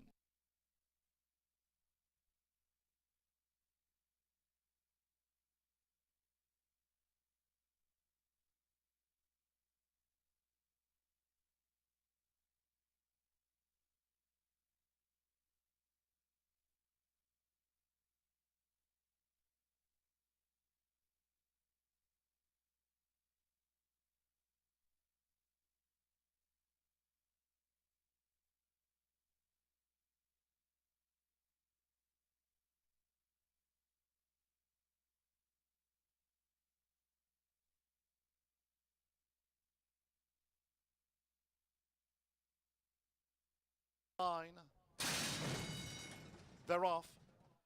Fast start for Concord in the black silks. Butch's Best is the gray. Elusive Warrior and One Way Ray is near the speed. Daddy's Dream has the red cap. But there's Butch's Best. Butch's Best is the fleetest of the field from McKenna Anderson. Has taken the lead from a chasing Concord. One Way Ray, Daddy's Dream as they head toward the far turn. With on the extreme outside, Fierce Justice, and then Closer toward the rail, Elusive Warrior. Gentleman Logan is on the extreme outside. Passed by Solar Power between horses inside, 3 furlongs to go. Then comes Rock the Red. Mariachi Justice trails the State-bred Sprint. The quarter blown past 22.19 seconds. Here's the quarter pole. It's a bid by One Way Ray. Daddy's Dream on the far outside conquered, and holding the rail, Butch's Best. Here come the Hoosiers. On the far outside, Fierce Justice looks to engage. Coming down toward the final furlong, Solar Power with the rail. It's One Way Ray. One Way Ray just leads the way from Butch's Best. Solar Power running on toward the inside. Daddy's Dream far outside, Rock the Red. They're close to home. Triple Joe Ramos. One Way Ray at 26-1. One Way Ray has won it. Second photo, Butch's Best, Solar Power. Daddy's Dream was next, and then Mary.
55-60 for the Tiana Richardville charge there in the fourth race. So if you're knocked out of the pick 5 there with that bomb hitting in the opening leg, regroup here, because in 8 minutes we have a pick 4 starting. Get back involved. That's what I'm going to do here as well. Race number 5 coming up in 8 minutes. It's a race taking off the turf. It was scheduled for a mile on the turf. It will now be 1 mile, 70 yards on the dirt. And this race is scratched down to a field of 4. And right now the longest shot on the board to the far outside. Now just took a little tick down there. Third choice on the board is 9-2. That horse is going to be the favorite when it's over. If you look at the double will pays and the pick 3 will pays. But the first level allowance race, you'll hear it sometimes referred to as a 1X. Generally in horse racing, when you hear an X next to a condition or you read it, that means something a horse has not done. So this is a 1X, meaning a horse has not won one race other than a maiden claiming optional starter or a Indiana bred race, or never won 2 lifetimes. So that's why you'll hear it called a 1X or a first level allowance race. And this race is contested for a field of 4 of those kind. And in this race, I ended up going to a horse I thought was going to be a price. I went price shopping, but currently right now, second choice, number 10 at 8-5 is Georgie W. This one comes from the barn of Will Walden. Will, of course, a son of veteran trainer Elliott Walden, who oversees the WinStar Corporation. But the apple doesn't fall far from the tree here. Will is a very, very good trainer, and you'll see he had this one ready to roll first time out here. Now, that was over a turf surface. This horse comes back to the dirt, but the horse appears to get over it very good. If you look at the horse's work pattern, he looks the part in the paddock. A grand looking son of Tapiture. Of course, Tapiture, a multiple graded stake winner on the dirt going long. Now, the mother, Avi's Tale, she was a stakes winner. Her lone stakes win came in a race taking off the turf and was contested at dirt surface. She won several races on the turf, but her stake win was on a race that came off the Blushing KD at the fairground. So this one has a license and a pedigree to take to the dirt. And if it runs anything like he did first asking, I think Georgie W. has a license to go 2 for 2 here for the good barn of Will Walden. Now for second, the horse I think will end up being the favorite. Will break to the outside of that one. That is the 11 you'll see right there from the Steve Asmussen barn. Steve with the winner already on the program. He's the nation's all-time leading trainer. You're not going to get 4-1. When we spoke on the race earlier, he was 15-1 into going off 4-5. This horse will be the favorite when it's over. Roman Giant. Now, Steve, of course, the nation's all-time leading trainer. When he takes horses from the turf to the dirt, as you'll see, Roman Giant last start was on the turf at a sprint distance, of course, stretching out, going to a route of ground. He hits at 21%. But what I found astonishing the most of all, when Steve brings horses in from Churchill to here, that's where he hits highest percentage of any stat you'll find on him. That's 36%. In fact, that stat will go up because that was the same angle with the winner earlier on in the 2-year-old race. So the horse is on his toes here, Roman Giant. I think stretching out this horse will be much more forwardly placed. I don't know that he has the speed of Georgie W. or say maybe Ironsides, but I think he'll be very close to the pace, and Roman Giant should be ready and willing to go on if called upon right there if he can get by my top pick Georgie W. in the final stages. Now for third, I was torn. I think it was a coin flip.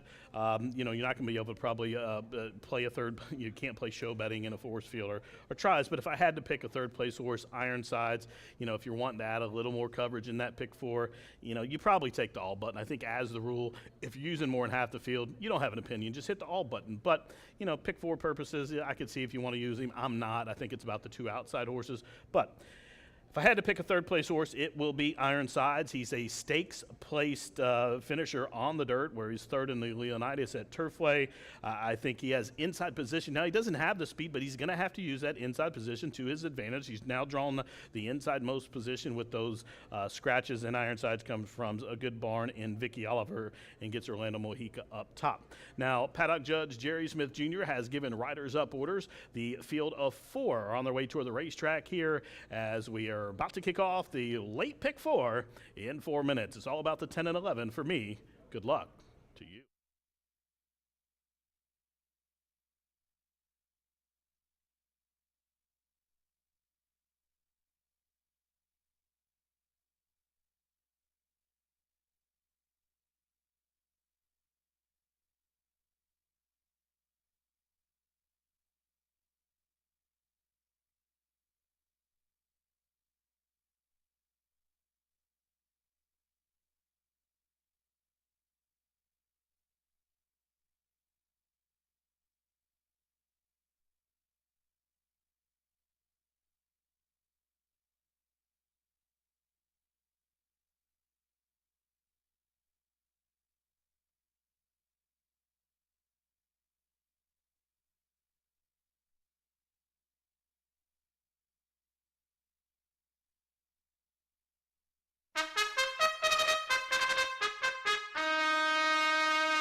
The horses are stepping onto the track now for the fifth race.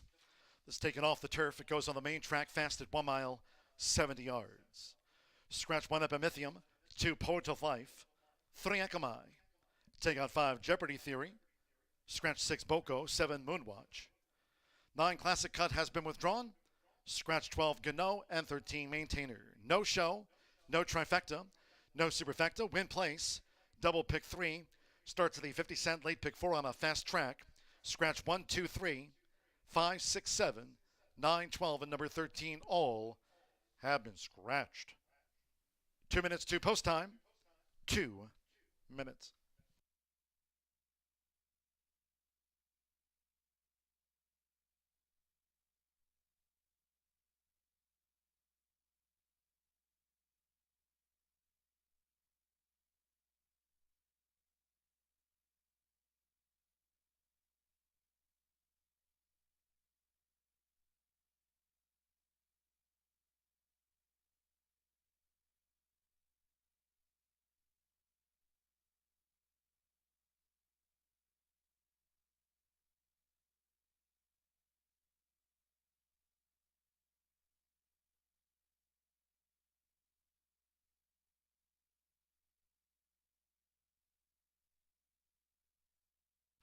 One minute to post time. Start to the 50-cent late pick 4. Fast track. 1 minute.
The horses are approaching the starting gate.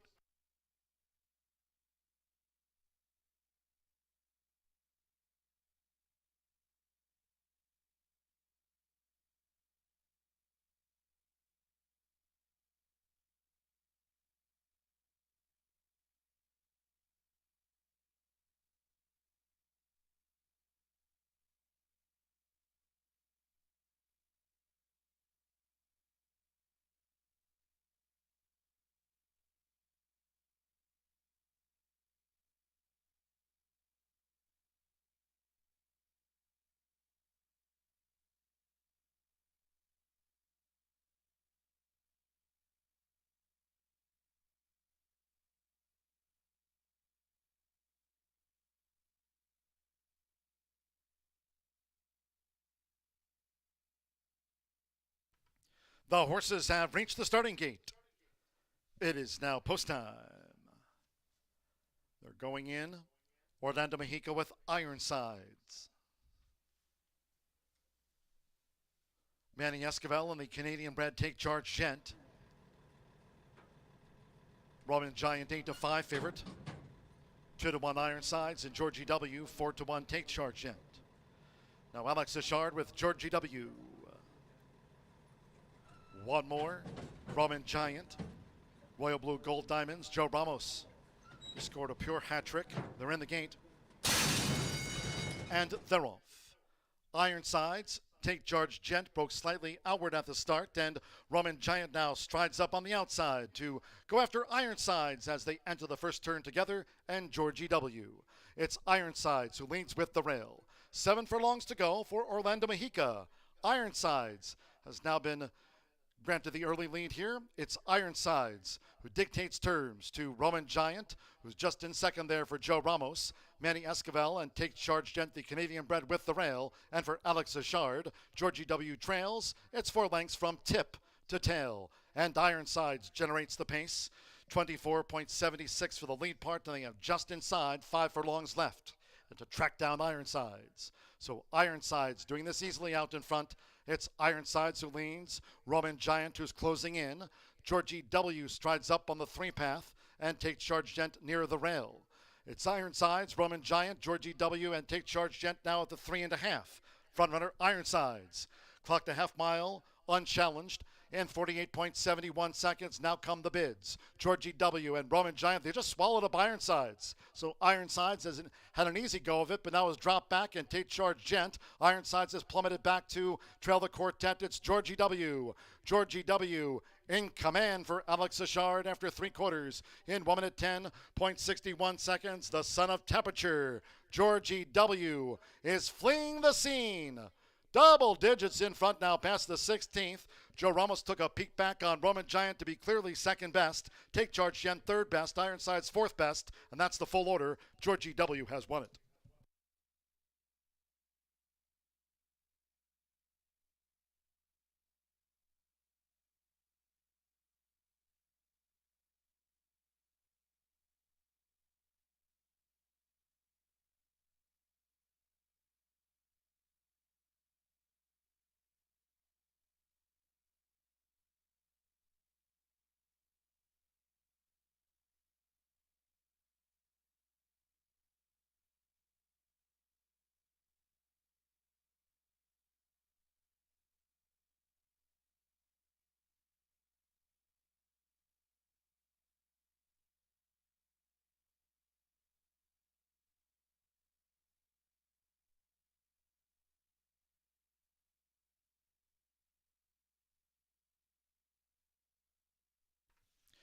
$141.68, 10-11-8-4, the full order after the running of race 5. First number 10, Georgie W.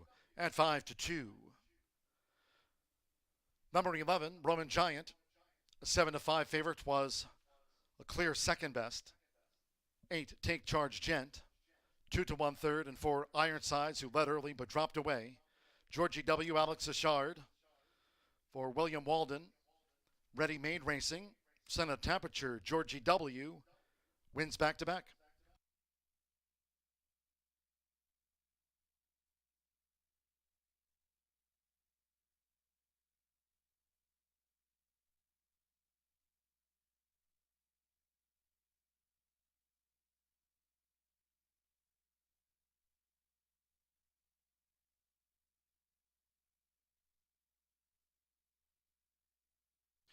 Stepping into the high bar real estate winner's circle is the 10, Georgie W. with Alex Ashard. Georgie W., 3-year-old chestnut gelding by Temperature. The Baby's Tail by Tail of the Cat, bred in Kentucky by Mendy Abramson and Abramson Equestrian. Will Walden trains for Frank Taylor's Ready Made Racing LLC. Wins back-to-back for the son of Temperature. Horseshoe Indianapolis congratulates the connections of Georgie W. Flies the W at 5-2.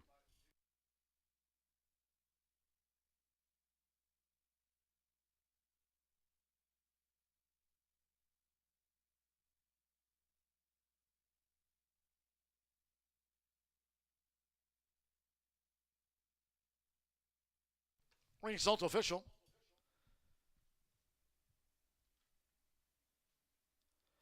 The 10-11 exacta paid $22.40. Pick 3 on races 3, 4, and 5 and even $218. $6,235.50. The 50-cent early pick 5 with that low 11.99% takeout. Wrapped up with Georgie W. $6,235.50. The 50-cent early pick 5 pay. $7.40 to win on Georgie W. 7-10 double paid $246.20 and the 50-cent early pick 4, that for $978.40. 4 ran 141.68 on a fast track. We go to the 6th of today's 10. And from the maiden, scratch the 2, Aunt Nelda. Number 2, Aunt Nelda has been scratched. Exacta, trifecta, superfecta. Here are the 10-cent grand high 5. Pentafecta wagers on the maiden. Double pick 3. Post time will be in 22 minutes. Due at 4:53.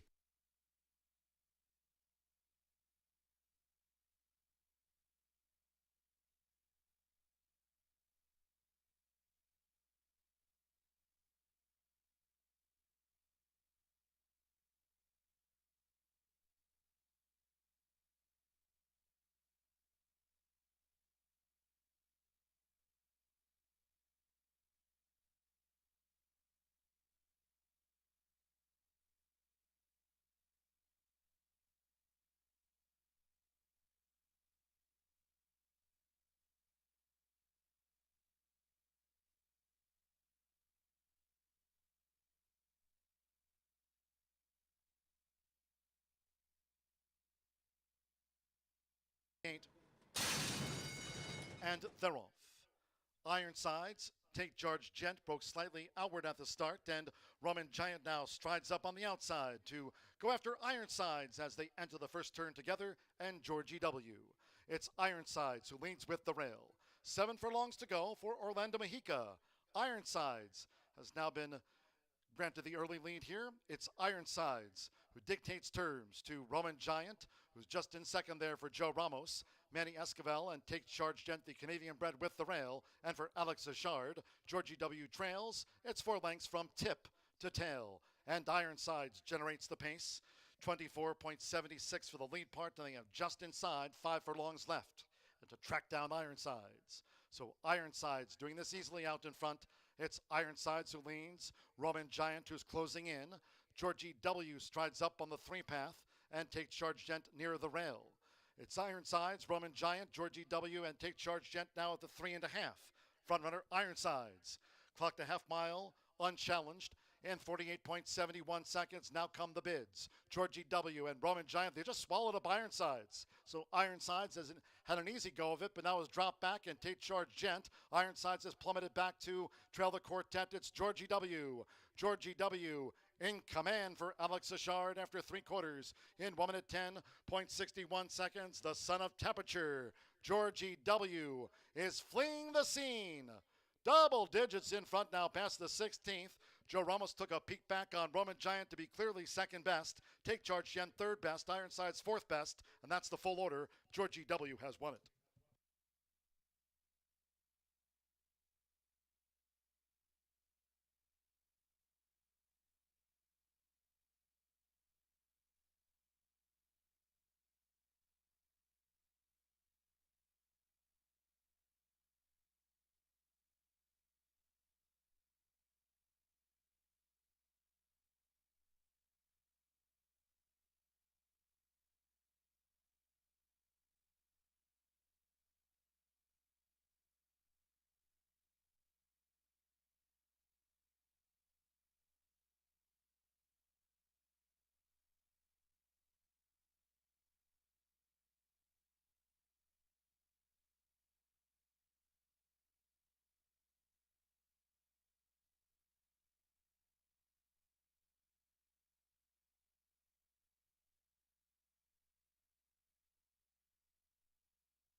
This is Rachel McLaughlin from Horseshoe Indianapolis. Please join me this year at Jockeys and Jeans for the 2023 Tribute to Our Fallen Riders Gala.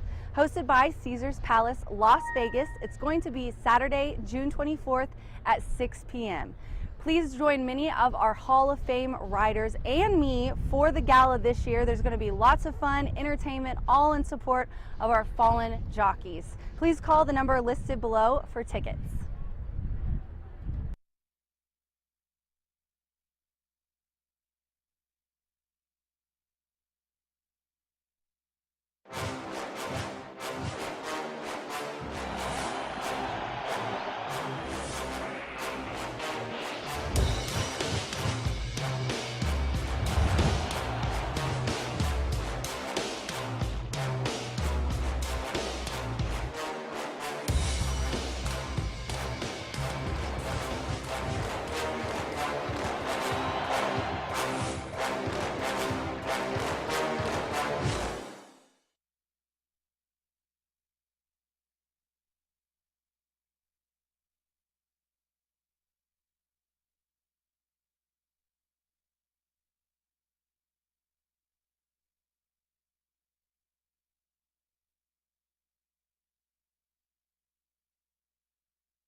Early pick five returns over $6,000. You've heard me say it all meet long. All it takes is one, certainly, and that's rang true time and time again here at Horseshoe Indianapolis. It takes one, and all of a sudden you go from the red to the green. And if you're still alive in this late fire five, congratulations and get ready because this thing is set to pay wheelbarrow kind of money. 26-1 for Tiana Richardville to kick it off, and then you have your third choice in a small 4-horse field in race number 5 as well. So off to a very good start if you are still alive in that late Fire 5. Scratch number 2 out of this event. We'll kick off rolling pick 3s and daily doubles in here. I happen to go to your outside runner in this spot. I happen to fancy Cloak of Mercy, John Ortiz, Fernando de la Cruz in here. Third start of the career, ran a good second place finish last time out. Showed speed, tired late. Magic Bubbles was a going away winner that day. De La Cruz going to be calling the shots in here for Randall Family Trust. The Kentucky bred is a 3-year-old filly by Honor Code who's certainly bred to run all day, and they'll get that opportunity today. Going a mile and 70 yards in here, like the post position, but do have to avoid being hung out too wide on that first turn. You see it repeatedly here at Horseshoe Indianapolis. That turn comes up awfully quick. A mile and 70 yards or a mile, that turn, there is not much ground to get over and try and save ground, and oftentimes that's the difference later on in the race. We'll see if De La Cruz can pick up where he left off yesterday. He's been riding hot, winning at 16%, while we talk a lot about Marcelino Pedroza, Joe Ramos recently. De La Cruz right there with 24 winners already on the season. Certainly someone who does not need a map to the winner's circle by any means. 2-1, your clear second choice. The current favorite right now is Brad Cox trainee wearing the Godolphin Blue. It's a 3-year-old filly by Into Mischief. They've tried a little bit of everything with her. In fact, this will be third different rider, third different track, and a different distance as well. The first time stretching out to 2 turns. Was the beaten heavy favorite over at Turfway Park, debuting on the synthetic, in which they showed speed, went off below even money in an 11-horse field, and got nailed on the line behind Mischievous Doll. Then they tried the dirt over at Churchill Downs, took action again, went off below 3-1, but was truly never involved in that race. Was a non-participant per se on May 2nd. Now comes here, stretches out. The money signed on. We'll see if the results will follow. The connections certainly love to win races, and when the money's signed on, it's usually a good sign. 5-1, currently 6-5 right now. Number 3 is Super Lux. Steve Asmussen, Joe Ramos already teamed up with an impressive maiden special weight winner from post position number 13 in race number 3. They look for another winner in here. Joe Ramos, the hottest rider in the jocks room at this point, a 3-year-old filly who was an expensive one at that. Certainly looks the part down here in the walking ring. A $725,000 purchase at the Keeneland sale for Cortland Farms. Tried the turf last time out. Now they'll go back to the main track in here. First start here at Horseshoe Indianapolis, as many of this field just shipping in. It's like Churchill Downs shut down or something, and we got plenty of horses shipping in from Louisville. That's the way it appears in this race. We'll see if Super Lux can get the job done at 6-1. But I'm going to fancy Cloak of Mercy, De La Cruz, John Ortiz in here. Could be the controlling speed, but they could also sit off of it. Second time going 2 turns from a sloppy race last time out to a fast main track today. 2-1 on the board as the rider's set to get the leg ups. We're just 6 minutes away from race number 6. Good luck.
The horses called postward now for the 6th race. This maiden at 1 mile and 70 yards. St. Field of 7. Scratch the 2, Aunt Nelda. Number 2, Aunt Nelda, has been withdrawn. Exacta, trifecta, superfecta, the 10-cent grand high 5 here on the maiden. Pentafecta bets. Double pick 3. Fast track, 3 minutes to post time, due at 4:53. That's 3 minutes away.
Two minutes.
The horses are approaching the starting gate.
The horses have reached the starting gate.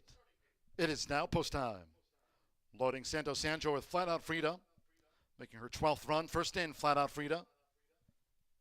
Gianna's even money favorite. 2-1 Cloak of Mercy. 5-1 Super Lux. Gregory Romero with Lucky Anna. Now Super Lux, Joe Ramos. Ready with a hat trick of wins on the card. Here's Super Lux.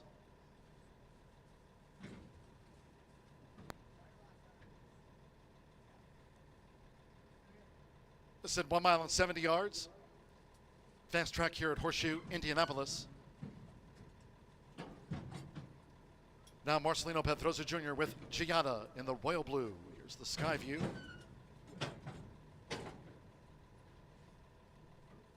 Colby Hernandez with 2-minute lick. Purple white cross sashes. Those are the Ashbrook Farm silks. Now Declan Cannon with Stage Bell, Union Rags Philly. Given a 10-1 chance, stand by one more. Fernando de la Cruz. Twice started at Oaklawn, Cloak of Mercy. At 1 mile, 70 yards. They're in the gate. And they're off. Super Lux. There's Lucky Anna in the black cap, and right there is Giada in the Godolphin blue, who's quick to engage those inside two, and Cloak of Mercy comes up in the four-path as they enter the first turn. It's Giada with toward the inside as they round the first turn. Super Lux and Lucky Anna is in between horses at the 6.5. Then saving ground is Stage Bell running in fourth with Cloak of Mercy in fifth as they go to the back of the track. Then toward the inside is Flat Out Frida and the red silks joined out wide by 2-minute lick, who's now making progress. 23.97 for the lead part. Making this run toward the half-mile pole, it's Lucky Anna and Super Lux. Super Lux holds that position with the rail, and Lucky Anna is right with her. Super Lux is just the leader from a close-up Lucky Anna. In the meantime, with Marcelino Pedroza Jr., tracking them from third is Giada with 4 furlongs to go. And then toward the inside, Stage Bell just in fourth from a wide Cloak of Mercy. The trailers are 2-minute lick and finally Flat Out Frida. Half mile 47.33 seconds. They round the far turn to 3 furlongs from home. It's Super Lux. Super Lux and Giada. Cloak of Mercy in the 3-path. And here comes Giada's bid. Giada has forged ahead. Cloak of Mercy now to the attack. Super Lux with the rail as these maiden fillies come past the quarter pole. And then on the far outside, 2-minute lick and toward the rail, Stage Bell. Lucky Anna fired early but has dropped back. Then Flat Out Frida. It's Cloak of Mercy. 3/4, 1 minute 12.03 seconds with Fernando de la Cruz. Cloak of Mercy, the daughter of Honor Code, has the kick for the final 16th and has come clear from Giada. Super Lux in third, and then Stage Bell is fourth. 2-minute lick in fifth. It's Cloak of Mercy who scores the winning run by 4 from Giada.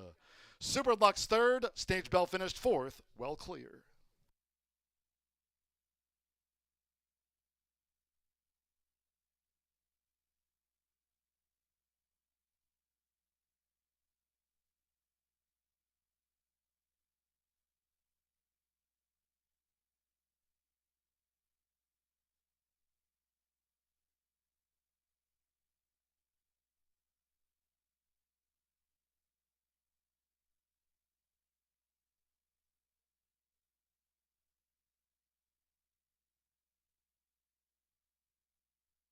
.142.67 after the maiden.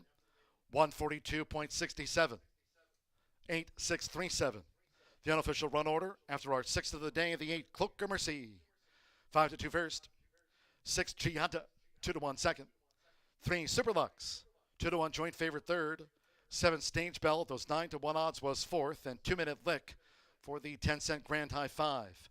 142.67 after the Maiden Fillies. Cloak of Mercy, twice started at Oaklawn. Third time was the charm. Fernando de la Cruz for Johnny Ortiz. A Randall Family Trust win. Willis Farish, Cloak of Mercy at 5-2.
In the winner's circle, the 8, Cloak of Mercy with Fernando de la Cruz.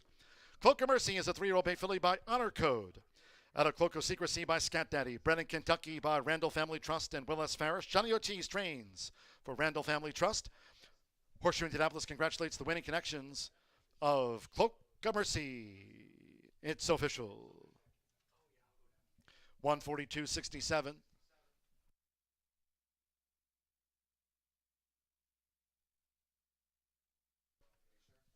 Results and prices, 8-6 exacta paid $24.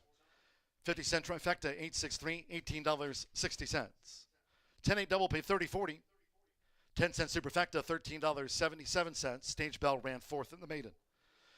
50-cent pick 3, 7 with the 10 with the 8. $282.50 in the 10-cent Grand High 5. $20.61. 2-minute lick ran fifth for the pentafecta. 6th race Maiden Fillies. 2 was a non-runner. Favorite. Second, 7 ran, 142.67. 7th race off the turf, mile and a 16th on the main track. Scratch the 6, Vietia, 7, Mamala Kamala, and 10, Swift Temple. Scratch the 6, 7 and number 10. Exacta, trifecta, superfecta, 10-cent Grand High 5, another pentafecta here. Double, pick 3, post time in 22 minutes, due off at 5:26. Main track fast.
And they're off.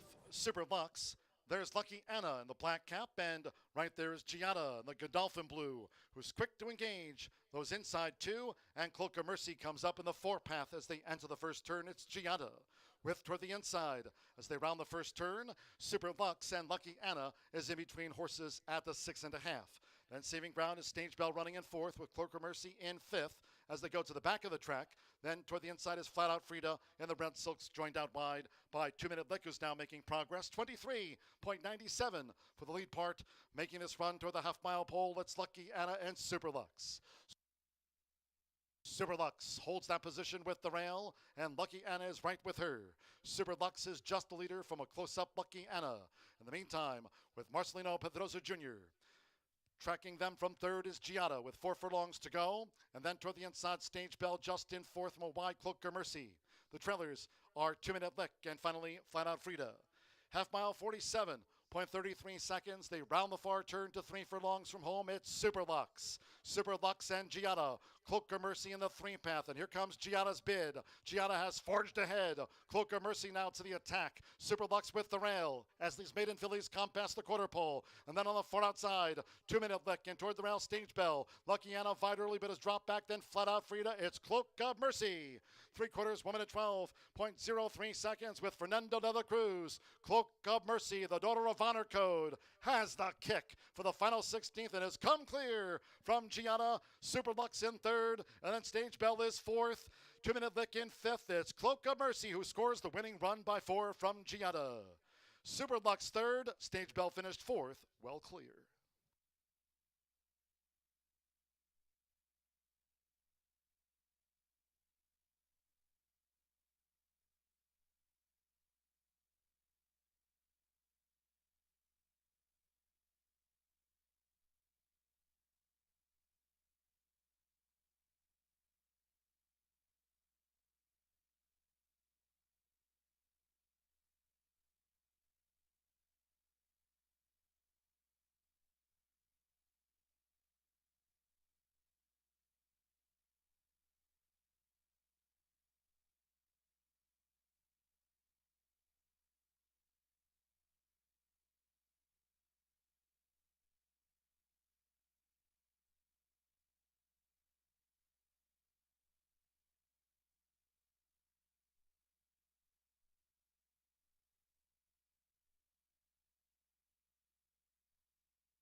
Horseshoe Indianapolis fans, it's time for today's edition of This Week in Indiana Racing History.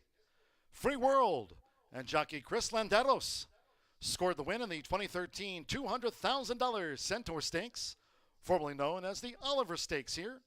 The veteran turf specialist was owned by Maggie Moss and trained by Tom Amos on June 15th back in 2013. The running of the Centaur Stakes, Free World and Chris Landeros for Maggie Moss and Tom Amos this week in Indiana Racing History.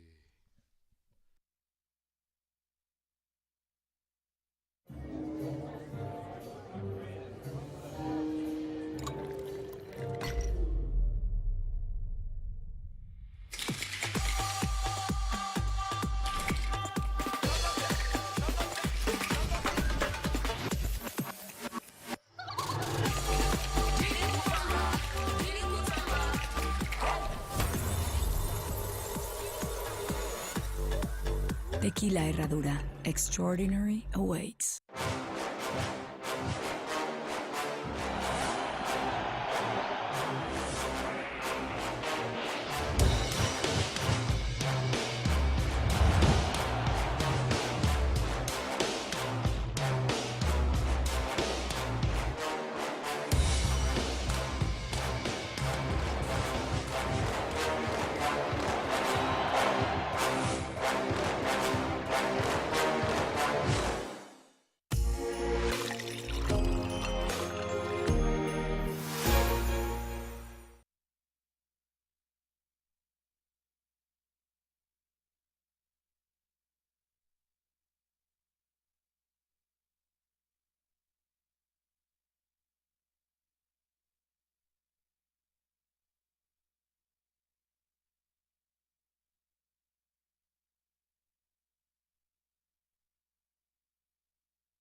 Johnny Ortiz and Fernando De La Cruz strike there in race number 6 as we progress on to the program with 4 races left. Race number 7 coming up offers 10-cent Grand High 5, a pentafecta race where for a 10-cent base bet you pick the top 5 finishers for a healthy payout, hopefully. Now, this is a race for Indiana-bred girls that have been taken off the turf. Originally scheduled mile and 16th on the turf. It is now mile and 16th on a fast main surface.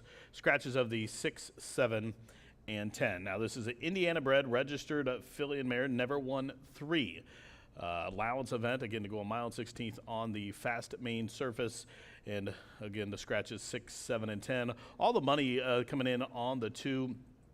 Currently 9-5, Sassy Katie, and that's where I'll kick off. I was hoping for a little of value. I was hoping everybody would jump on the 1, but looks like the 2's the favoritism right now. Sassy Katie. Now, this is a daughter of Temple City who ran last time out in a non-2 race for the first time for the Bob Gorham barn. Bob Gorham has a lot of Indiana breds for a long time here in the state and has been atop the standings every year dating back for about 20 years here, and does very well in the state-bred program. He wins a lot of stakes races and a lot of races, and he showed his affinity with these Indiana breds as soon as he got number 2 Sassy Katie to his barn. A private purchase after she ran that first start here in early April, where it was second in behind Akati Flatter. Now, Akati Flatter is going to be one of the favorites here next Wednesday in the Hoosier Breeders Sophomore Stakes, and that one races for Randy Kloppen. This one was second in behind her when she was a run out the screen winner, but Sassy Katie in her subsequent start stretched out to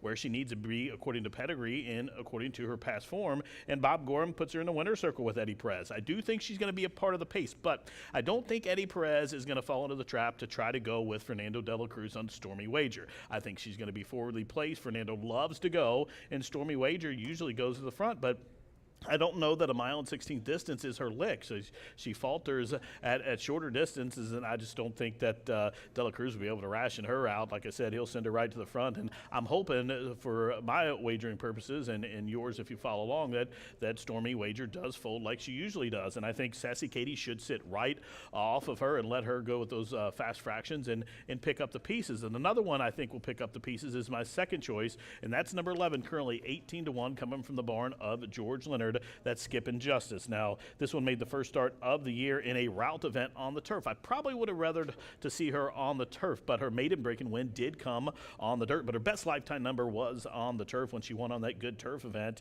in that first level allowance race. Now, she has been beaten the last couple of races by several horses in this field, and I generally don't like to take sired horses against registers, but this race has several sired horses as well, as the sired race did not go, so a lot of them came in here, and with limited opportunities to get them route on the turf, they all bunch up. So Skippin' Justice is one who I think will benefit from that hot pace, who I expect to be set by Stormy Wager, and Sassy Katie will sit off her. I think Skippin' Justice will come running late, will appreciate of any horse in the race to have the added distance to a 1.16 mile. Now, I think my third place horse, number 5, Dash of Simplicity, just beat her, but Skippin' Justice jockey Andre Shuloa, I think, will have this one with that outermost post, will be a little more wide than probably should be, and you'll see in this horse's running line has a tendency to swing this horse out and around, and I think doing so will put the 5, who is my third place finisher, in a box in behind those pace setters that I expect to be faltering and should be running to a wall of horses. And I don't think she's going to get the cleanest of trip. I expect Skippin' Justice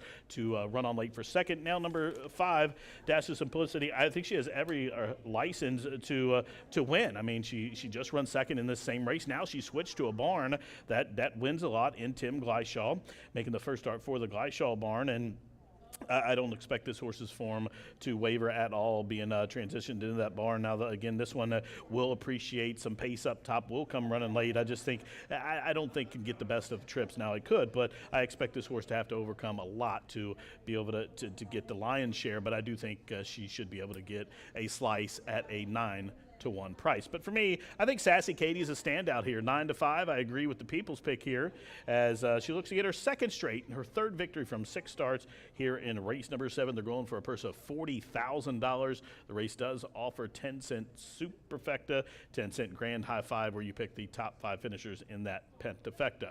6 down, 4 to go, 2 thoroughbreds, 2 quarter horses. Still plenty of racing action here at Horseshoe Indy. Best of luck, race 7 coming up. I'm all about the 2. Good luck to you.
Stepping onto the track now for the 7th race. This one is off the turf. Main track at a 1.16 mile. Fast here at Horseshoe Indianapolis. A field of 9. 9 run. Scratch 6 Vietia, 7 Mamala Kamala, and 10 Swift Temple. 6, 7, number 10, all have been withdrawn. Exacta, trifecta, superfecta, 10-cent grand high 5, pentafecta wagers here. Double pick 3, fast track, 2 minutes to post time. Now 2 minutes to the off.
The horses are approaching the starting gate. Going down to the mile and a 16th start. Scratch the 6-7 and number 10.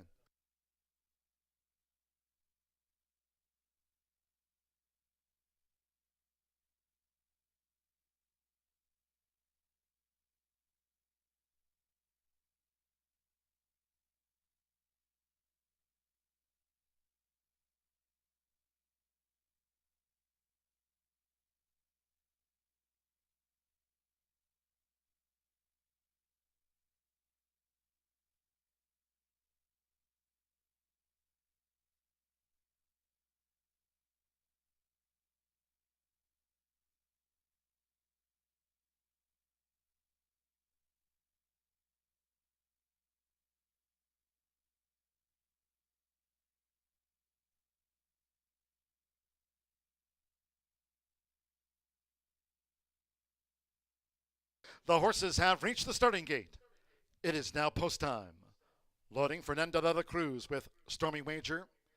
9-5 favorite on Stormy Wager. We're loading up Santo Sandro with Dash of Simplicity. Clever Kate. 15-1 for Joe Ramos. Grand Slam has already won 3 on the day. Joe Ramos Dash of Simplicity has moved in. Clever Kate with Joe Ramos. Now Eddie Perez partner Sassy Katie drew 2. Sassy Katie next to Stormy Wager, 9-5 favorite. Stormy Wager. This over the mile and a 16th. Orlando Mexico with Noble Prize in the red. Malcolm Franklin, Amazingness went in well. Sammy Bermudez with Revs Run. Andres Aloa, Skip Injustice, so stand by. One more. Hanalehi with Tizabi. Now Sassy Katie, 9-5 favorite all in. And they're off. Even start. Amazingness drifts back to last. Revs Run comes charging out. Stormy Wager holds the rail, and Sassy Katie in the black cap is right there, forcing the early issue. As they enter the first turn, it's Stormy Wager, Sassy Katie, and Revs Run floated wide, and they have 7 furlongs to go. While Dash of Simplicity gets position running in 4th, Amazingness has the purple cap. Then on the outside is Noble Prize. As these leaders go to the back of the track, break it 2 more to Skip Injustice. Tizabi is wide, and drifting back to last is Clever Kate in 9th. The opening quarter, 26.23 seconds. It's Revs Run. Revs Run here for Simmer Bermudez. Up to take a short lead. Right there is Sassy Katie matching strides for Eddie Perez. Sassy Katie and Revs Run together nearing the half-mile pole.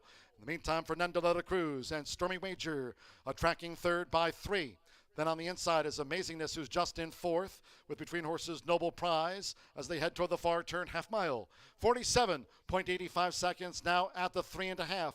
Revs Run still battling Sassy Katie. Revs Run, Sassy Katie, the rail looking to stay this pace. Now at the 2.5. Stormy Wager, Amazingness, Dash of Simplicity with on the outside Noble Prize, who's 7 lengths off of Revs Run past the quarter pole. Then we trail back 2. On the far outside, Clever Kate, who's come past a couple of rivals. Skip Injustice, Tizabi is the trailer. It's Revs Run.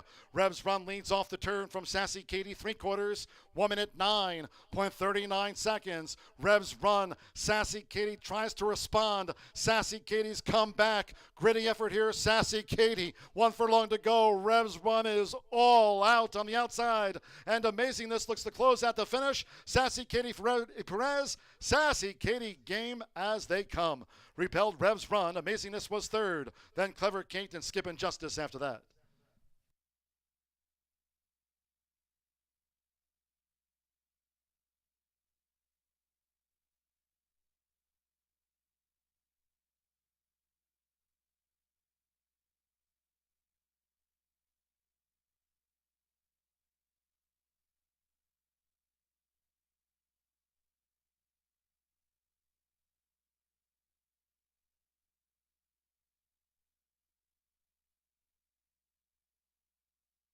$148.13, 2438. The 11 ran 5th.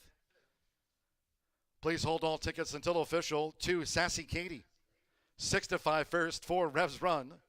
13-1 on the runner-up. 3, Amazingness. 10-1 third. 8, Clever Kate.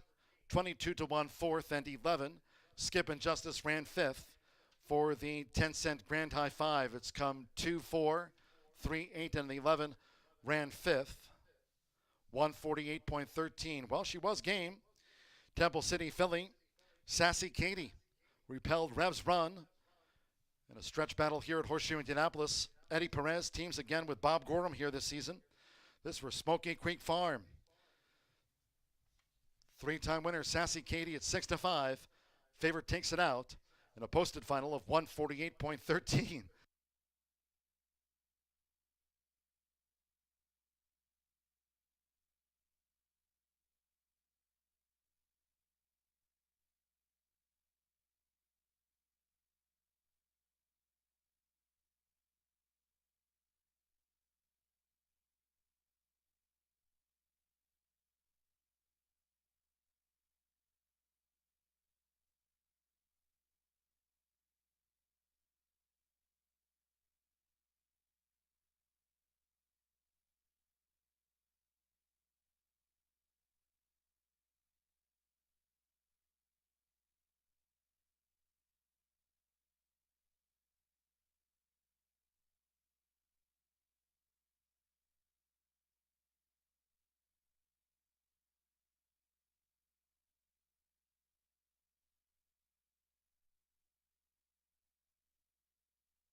Returning to the Horseshoe Indianapolis winner's circle is the 2 Sassy Katie. Game win into the hands of Eddie Perez. Favorite takes it out. It's official. In the High Bar Real Estate winner's circle, Sassy Katie, 3-year-old dark Bear Brown filly by Temple City. Out of the Eddington mare, Estefa, bred in Indiana by Therese and Herbert Rysell, Smoky Creek Farm, trained by Bob Gorham, teaming for another meet win with Eddie Perez. Favorite takes it out in a posted time of 148.13.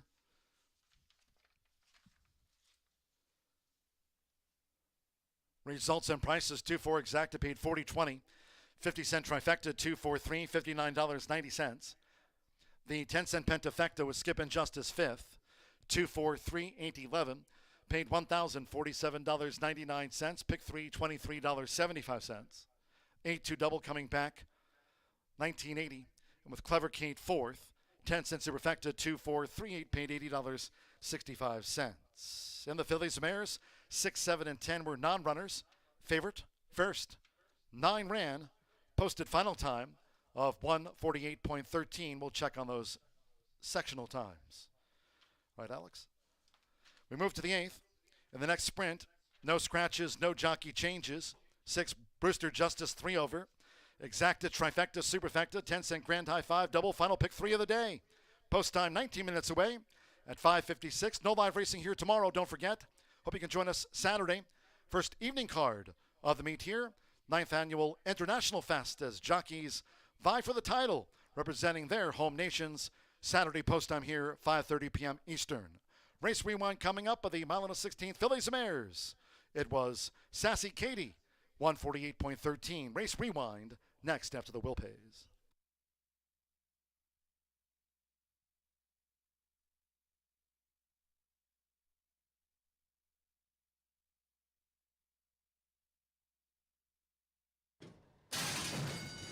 And they're off. Even start. Amazingness drifts back to last. Rev's Run comes charging out. Stormy Wager holds the rail, and Sassy Katie in the black cap is right there, forcing the early issue. As they enter the first turn, it's Stormy Wager, Sassy Katie, and Rev's Run floated wide, and they have 7 furlongs to go. While Dash of Simplicity gets position running in 4th, Amazingness has the purple cap. Then on the outside is Noble Prize. As these leaders go to the back of the track, break it 2 more to Skip and Justice. Tiz Abbey is wide, and drifting back to last is Clever Kate in 9th. The opening quarter, 26.23 seconds. It's Rev's Run.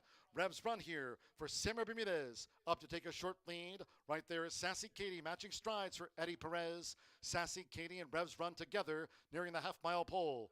In the meantime, Fernando de la Cruz and Stormy Wager tracking third by 3. Then on the inside is Amazingness, who's just in 4th, with between horses Noble Prize as they head toward the far turn half mile. 47.85 seconds now at the 3.5. Rev's Run still battling Sassy Katie. Rev's Run, Sassy Katie, the rail looking to stay this pace.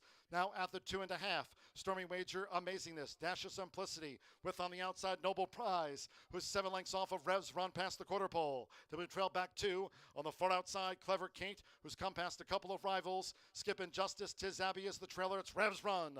Rev's Run leads off the turn from Sassy Katie, 3/4, 1 minute 9.39 seconds. Rev's Run. Sassy Katie tries to respond. Sassy Katie's come back. Gritty effort here. Sassy Katie, 1 furlong to go. Rev's Run is all out on the outside. And Amazingness looks to close at the finish. Sassy Katie Perez. Sassy Katie game as they come. Repelled Rev's Run. Amazingness was 3rd. Then Clever Kate and Skip and Justice after that.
9 minutes away as I sit here and ponder if we have night racing on Saturday, is it truly the last race of the week?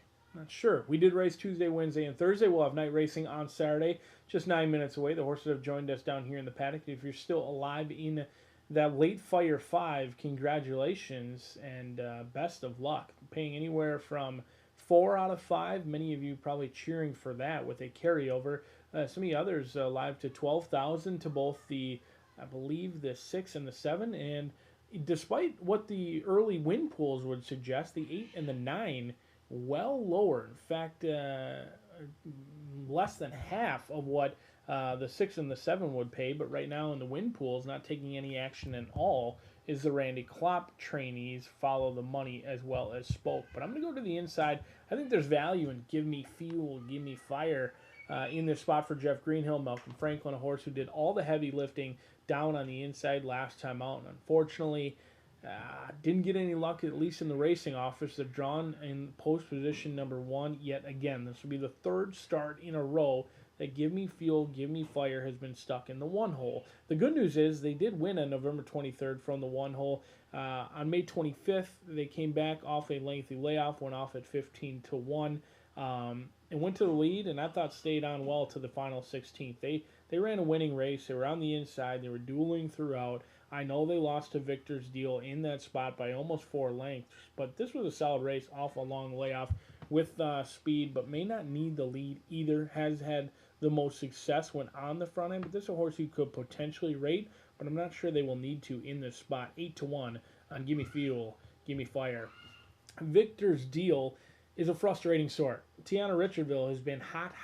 She had a 6-figure stakes win, and then recently has won numerous races. Has won 3 out of her last 6 at odds of 9-1, 91-1, and the whole reason we're talking about potentially pick 5 carryovers is she kicked off our pick 5 in race number 4 with a 27-1 winner in here. Now, Victor's Deal, why I say this is a frustrating sort, always runs well. In fact, rarely throws in a clunker. You don't see many clunkers in the racing form from this one, but always seems to just hang or get right to the flank of the front runner and then get fearful of hitting the lead.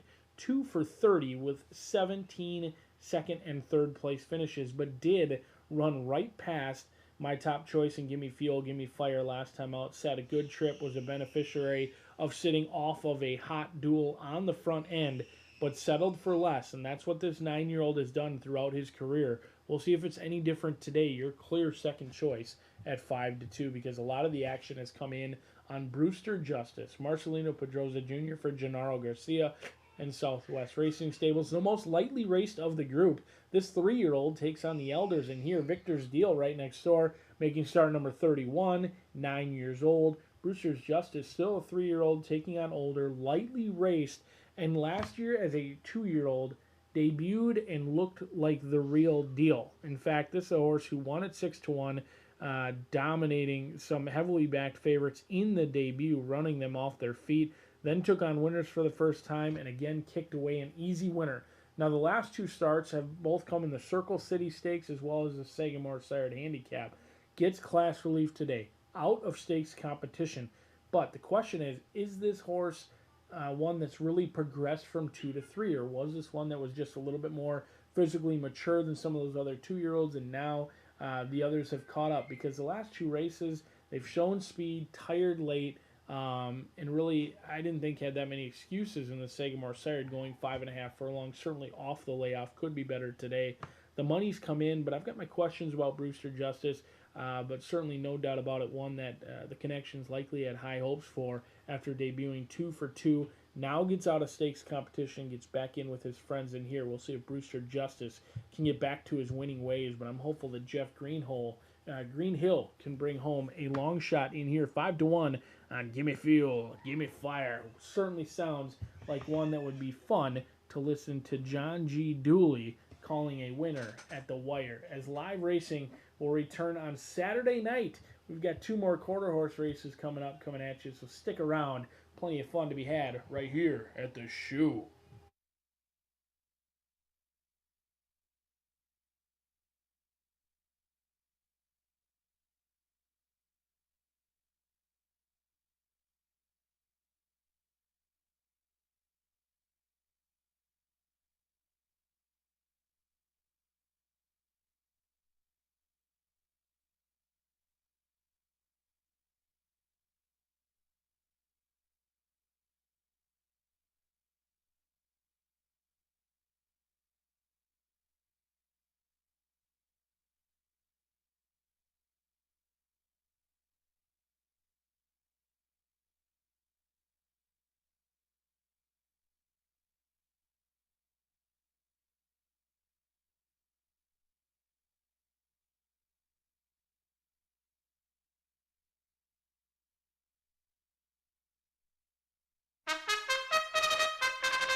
The horses are coming onto the track now for the 8th race.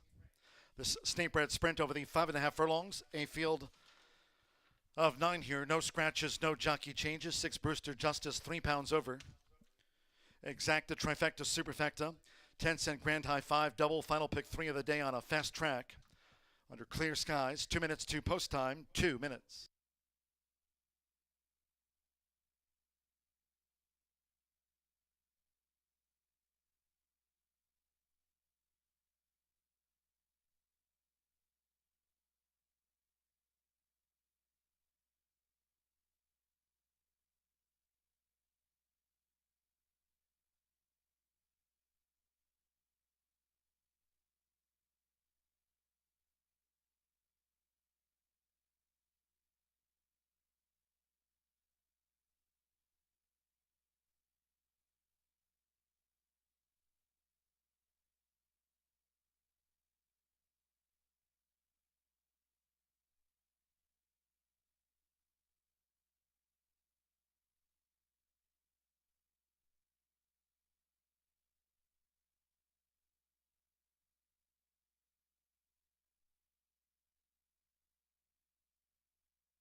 One minute to post time now.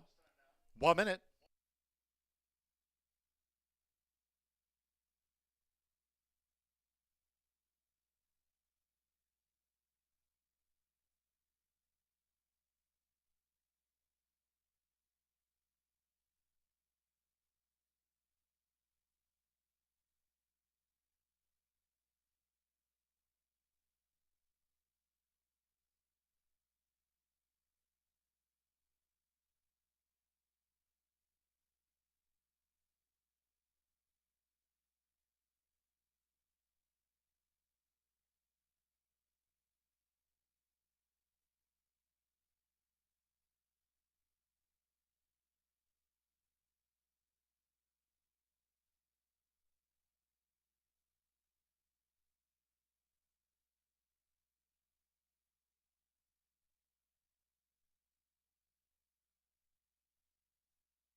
The horses are approaching the starting gate.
The horses have reached the starting gate.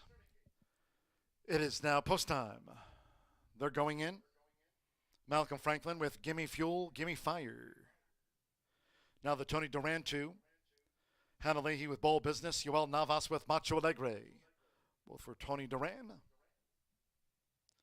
Marcelino Pedroza Jr. with Brewster Justice, White Turquoise Stars. We're loading up. Rodney Prescott with Brookfield Deputy. Now here's Brewster Justice.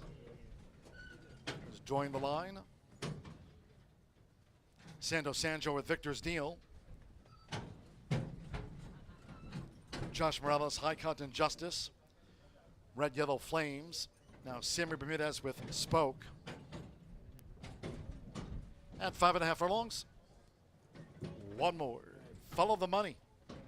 9-2 for Joe Ramos. Grand Slam. He's already won 3 on the day here. All in line. And the Ross. Spoke broke real sharp. Between horses, Macho Alegre the Gray. There go bids by High Cotton Justice. Brewster Justice White with the Turquoise Stars. They're all headed off by Brookfield Deputy, who dashed to take the lead now for Rodney Prescott. Right there is Brewster Justice with Spoke on the speed. High Cotton Justice a close fourth. Now at the 3.5. Macho Alegre, Bowl Business is next. Gimme Fuel, Gimme Fire, Follow the Money, and Victor's Deal trails the State-bred sprint. The quarter blown past. 21.99 seconds. Hot pace on Spoke in a battle with Brookfield Deputy, with Brewster Justice looking to stay this pace in third at the quarter pole. High Cotton Justice, Macho Alegre, Bowl Business is wide as they straighten away. Victor's Deal, Follow the Money, and finally Gimme Fuel, Gimme Fire last as they straighten away. It's Spoke, and toward the inside Brookfield Deputy. There's 1 furlong to go. On the outside, Brewster Justice tries to rally for the final 16th. Macho Alegre, here comes Victor's Deal, who's charging hard late. They're close to home with Sammy Bermudez. It's Spoke score, Spoke by 3/4 length to Victor's Deal. Then Follow the Money made a late split. Brewster Justice and Brookfield Deputy. Bowl Business with High Cotton Justice, Macho Alegre, and Gimme Fuel, Gimme Fire.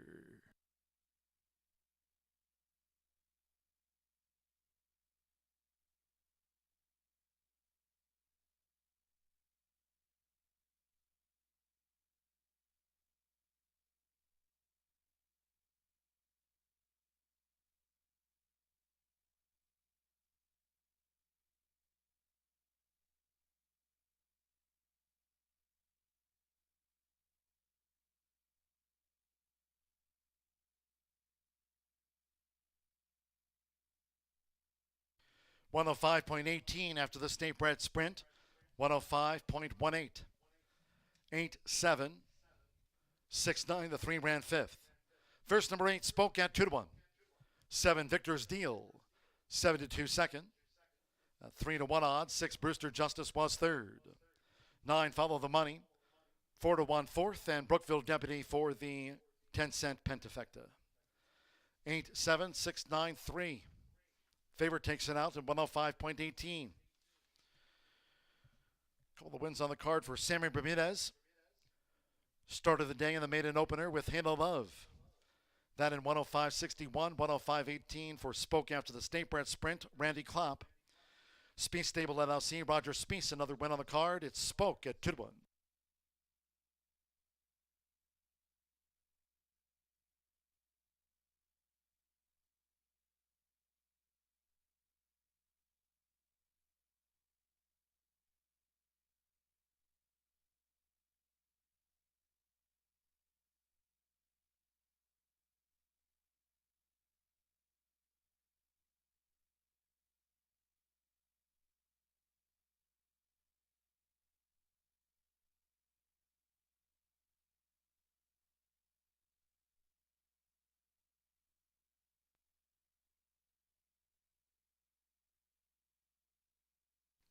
Returning to the High Bar Real Estate Winner's Circle is the 8 Spoke with Sammy Bermudez, scoring a riding double. Again, Saturday post-time International Fest. Hope you can join us for our first evening card of the season, Saturday off at 5:30 p.m. Spoke is a 4-year-old Dark Bear Brown Ridgeling by Jack Milton. And a Hold Me Sue by Hold Me Back, bred in Indiana by Dawn Martin. A couple of winners on the card for Randy Klopp and Roger Spieth's Spieth Stable LLC. Horseshoe Indianapolis congratulates the winning connections. A game win, Spoke at 2-1. It's official.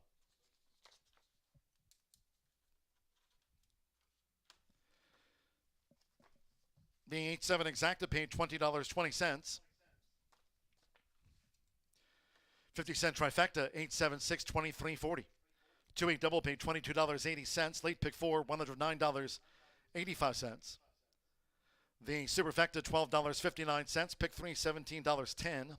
Pentafecta, $78.55.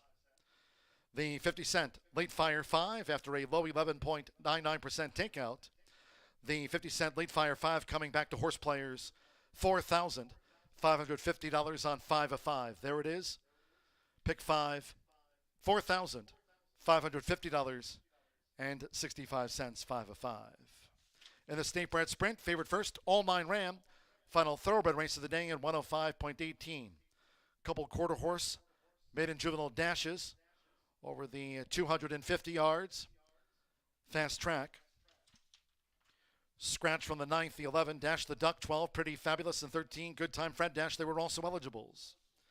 1, Jessa Riot, 7 over. 2 Men of the Cartel plus 2 pounds makes the weight there, 126.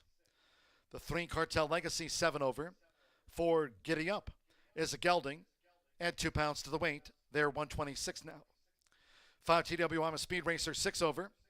6 Kit You, Tell 'em Perry, 2 over.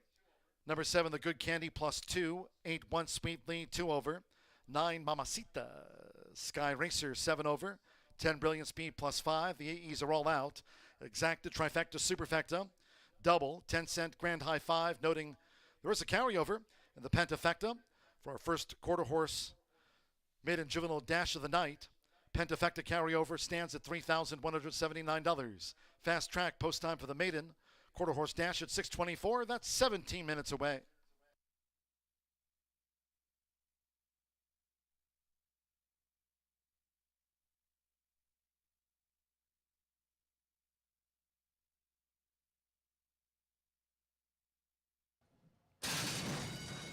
And the Ross broke real sharp between horses Macho Alegre the Gray. There go bids by High Cotton Justice, Brewster Justice White with the turquoise stars. They're all headed off by Brookville Deputy, who dashed to take the lead now for Rodney Prescott. Right there is Brewster Justice with Spoke on the speed. High Cotton Justice a close 4th, now at the 3.5. Macho Alegre, Bold Business is next. Gimme Fuel, Gimme Fire, Follow the Money, and Victor's Deal trails the State-bred sprint. The quarter blown past. 21.99 seconds. Hot pace on Spoke in a battle with Brookville Deputy, with Brewster Justice looking to stay this pace in third at the quarter pole. High Cotton Justice, Macho Alegre, Bold Business is wide as they straighten away. Victor's Deal, Follow the Money, and finally Gimme Fuel, Gimme Fire last as they straighten away. It's Spoke, and toward the inside, Brookville Deputy. There's 1 furlong to go. On the outside, Brewster Justice tries to rally for the final 16th. Macho Alegre, here comes Victor's Deal, who's charging hard late. They're close to home with Sammy Bermudez. It's Spoke score, Spoke by 3/4 length to Victor's Deal. Then Follow the Money made a late split. Brewster Justice and Brookville Deputy.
The results are in for today's contest, and today's winner is Brent Kennard.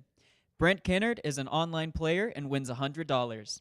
Thanks for playing Exactamundo at Horseshoe Indianapolis.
Well, we've got 2 quarter horse races today to close out the card. Very full fields. We are scratching the also eligibles, but still have some very, very good competition. They're going to be traveling 250 yards. Now, some of them have had a start, some of them haven't. So this is the toss-up in terms of who's going to, be able to get this done at the first asking. Some of them may take a try or two.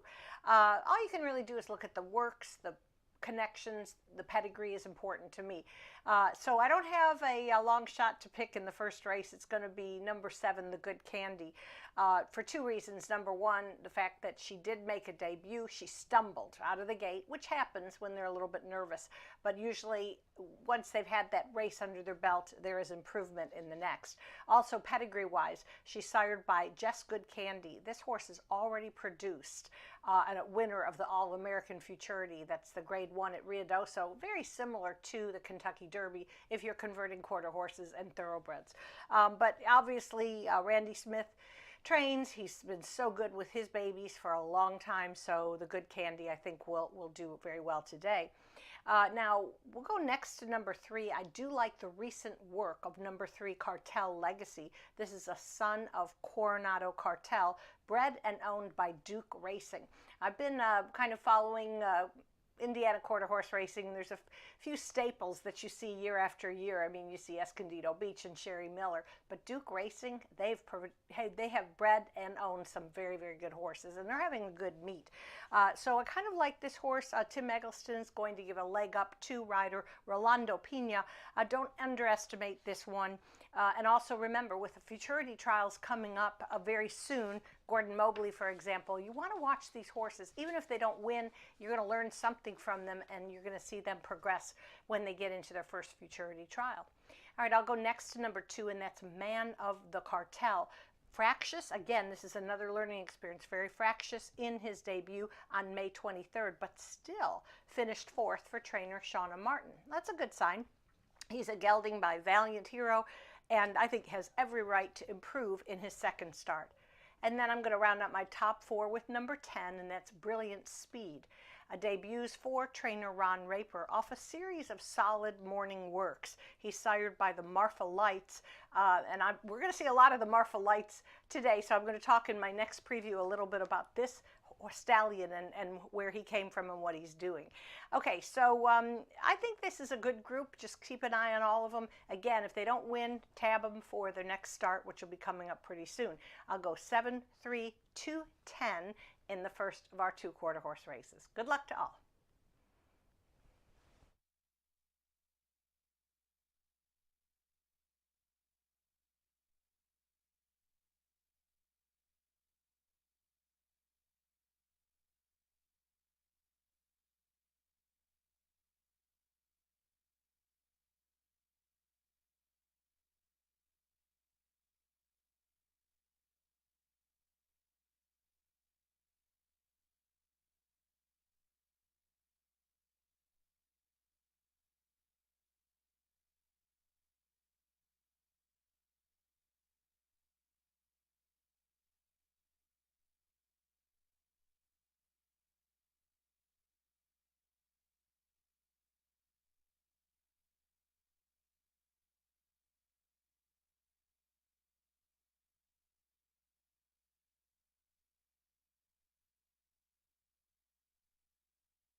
The horses called postword for the 9th race.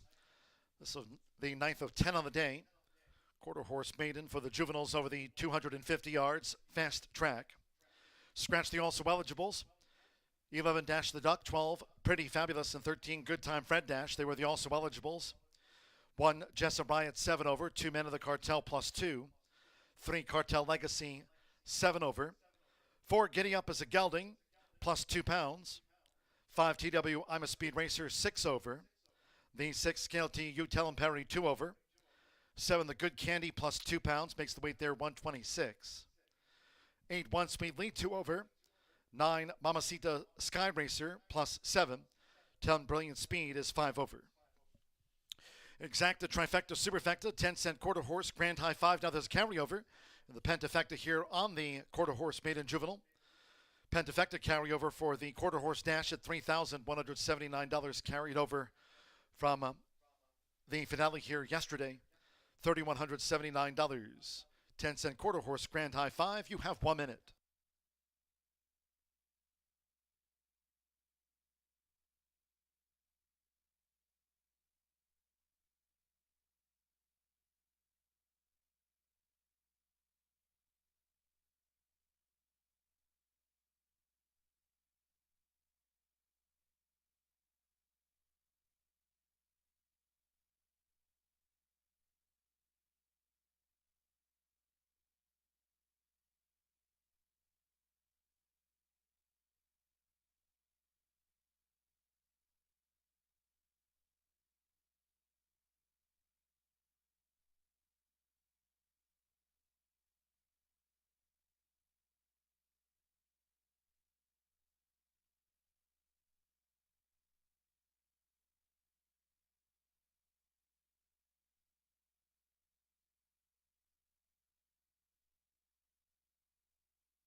The horses are approaching the starting gate.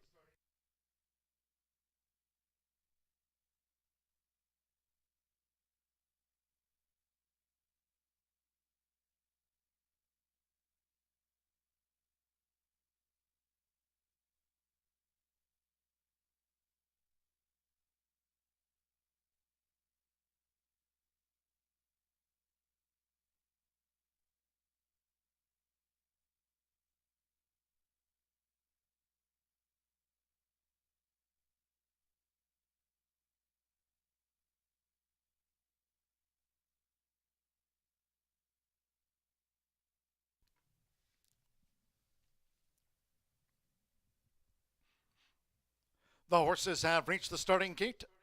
It is now post time. Jessa Riot in the light blue. We're loading up. Jessa Riot first in. Man of the Cartel facing up to the gate. KLTU Telemperi.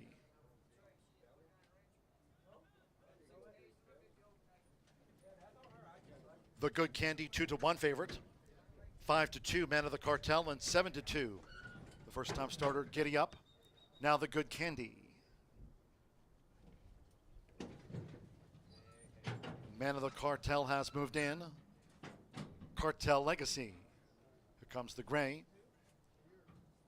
Son of Coronado Cartel. Cartel Legacy.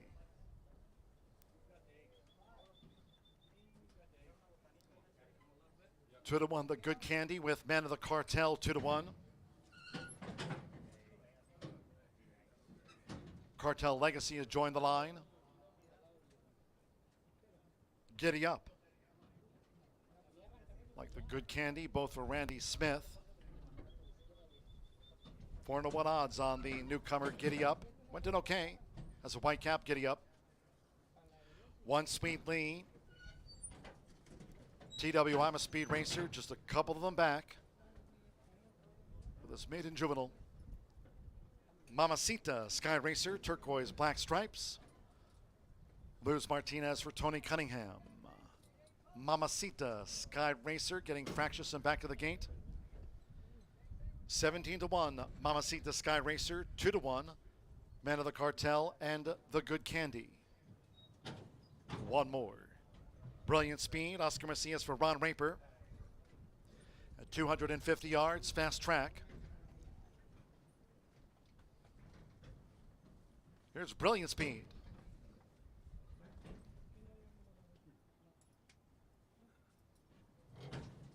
All in line.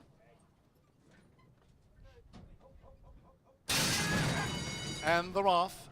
The Good Candy got squeezed a bit soon after the start. Man of the Cartel broke sharp leads with 110 yards to go. Man of the Cartel, here comes a charge from Mamacita Sky Racer, the Good Candy, and TW I'm a Speed Racer, Mamacita Sky Racer. In a photo finish with Man of the Cartel, the Good Candy, TW I'm a Speed Racer was right there too in the maiden juvenile.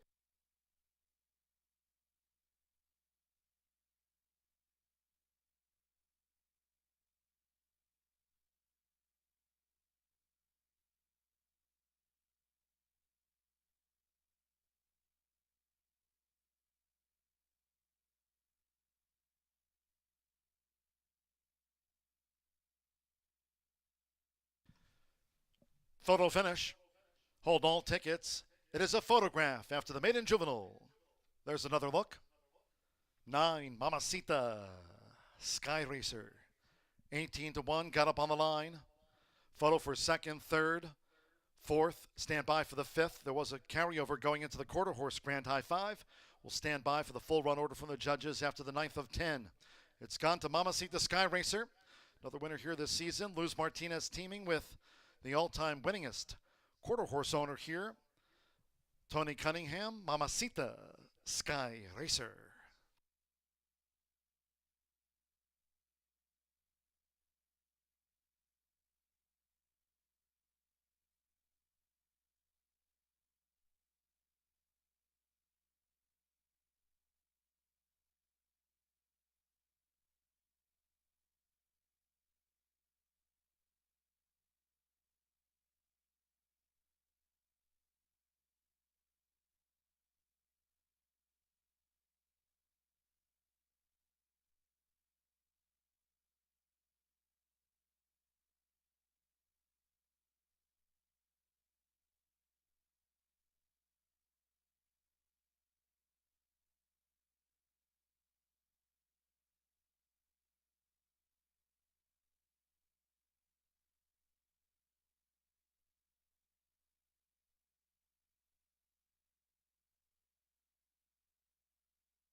The judges have posted number 2, Man of the Cartel, 2-1 second, 7, The Good Candy, 2-1 third, 5, TW I'm a Speed Racer was 4th in the Maiden Juvenile, and 10, Brilliant Speed for the quarter horse Grand High 5.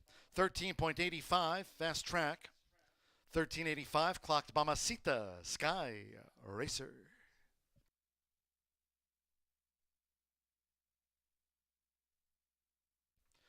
Stepping into the high bar real estate winner's circle is the 9, Mamacita Sky Racer. Luz Martinez, 2-year-old black filly by Marty's Speed Racer. Out of Martha's Jess Gold by Gold Medal Jess. Brennan, Indiana by Thomas Wiley. Tony Cunningham trains for Amanda Baker. Don the turquoise and black stripes. Horseshoe Indianapolis congratulates the winning connections of Mamacita Sky Racer. Got up on the line. 13.85, a winner at second asking.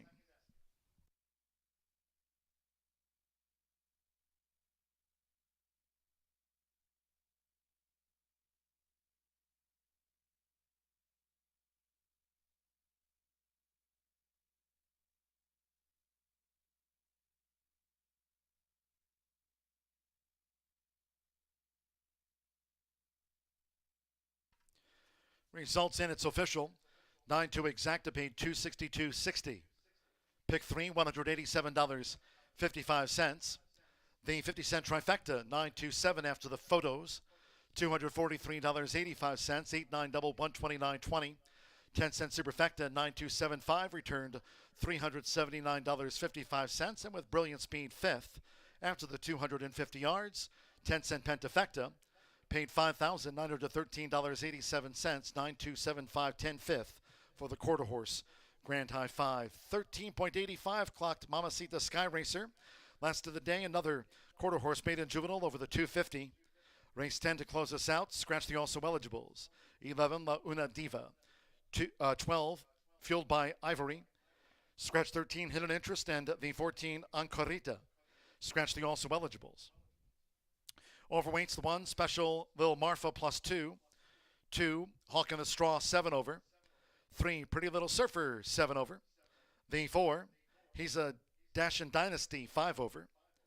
Number 5, DG Favorite Spice plus 7. 6, DNA Marfa is Royal, 2 over. 7, Jam Up Lady plus 2. 9, Kid Quick plus 6. 10, Special Bad Habit, 5 over. Scratch the also eligibles. Exacta, trifecta, superfecta, once again a 10-cent quarter horse. Grand High 5, 250-yard. Quarter horse Maiden Juvenile, 18 minutes away. Last post time, 6:54.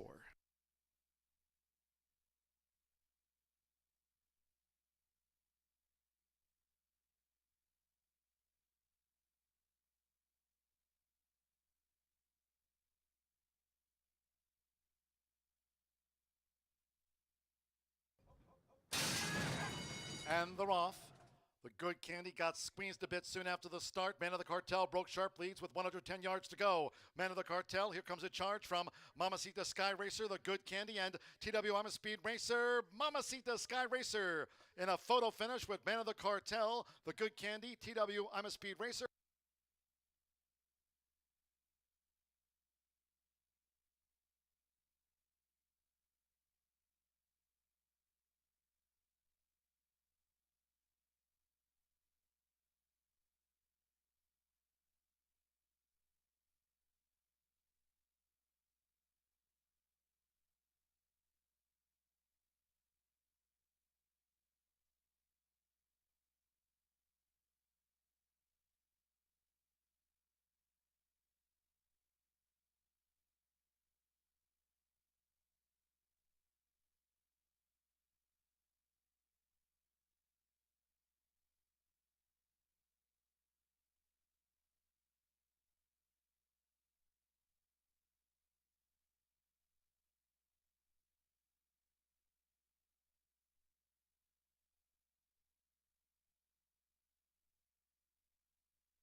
Tequila Herradura. Extraordinary awaits. With over 200 flavor notes, every sip of Woodford Reserve Bourbon is a spectacle for the senses.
Feel the excitement with TwinSpires.com, the official betting partner of the Kentucky Derby and Breeders' Cup.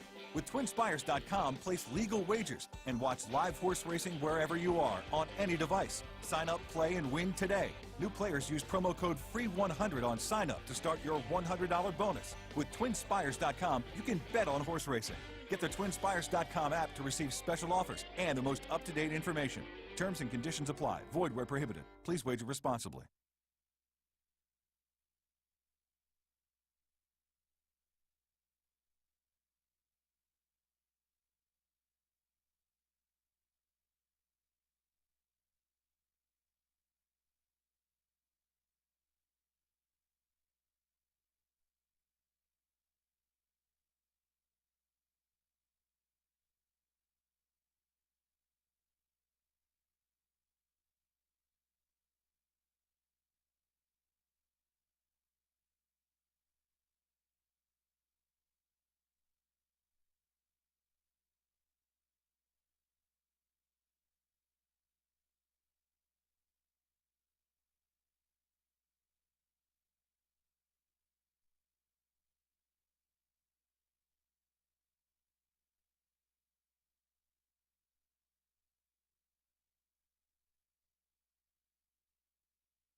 Well, we're back to preview the second of our two quarter horse races on today's card at Horseshoe Indianapolis. Just 250 yards, but boy, they put a lot of oomph into those finishes, don't they? I mean, they're just bred to be very fast, very explosive. They get out of the gate and then they just charge to the wire. I think that's why I love them so much, because they're powerful and fast and really fun to watch. Now, handicapping, a little more difficult, especially when they're young because they're still learning. But let's go to the paddock and take a look.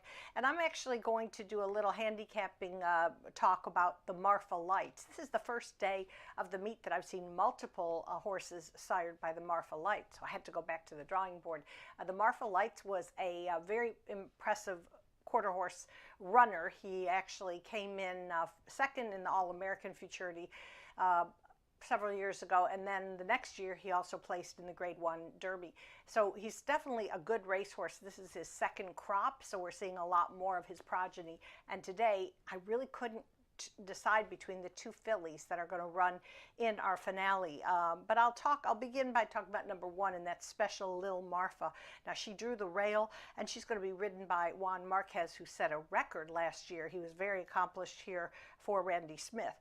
But her stablemate, number 6, DNA Marfa, is Royal, could also give a good account of herself under German Rodriguez. I think both of them are very, very good, and it just depends who gets the better break. Quarter horses, as 2-year-olds, they're learning.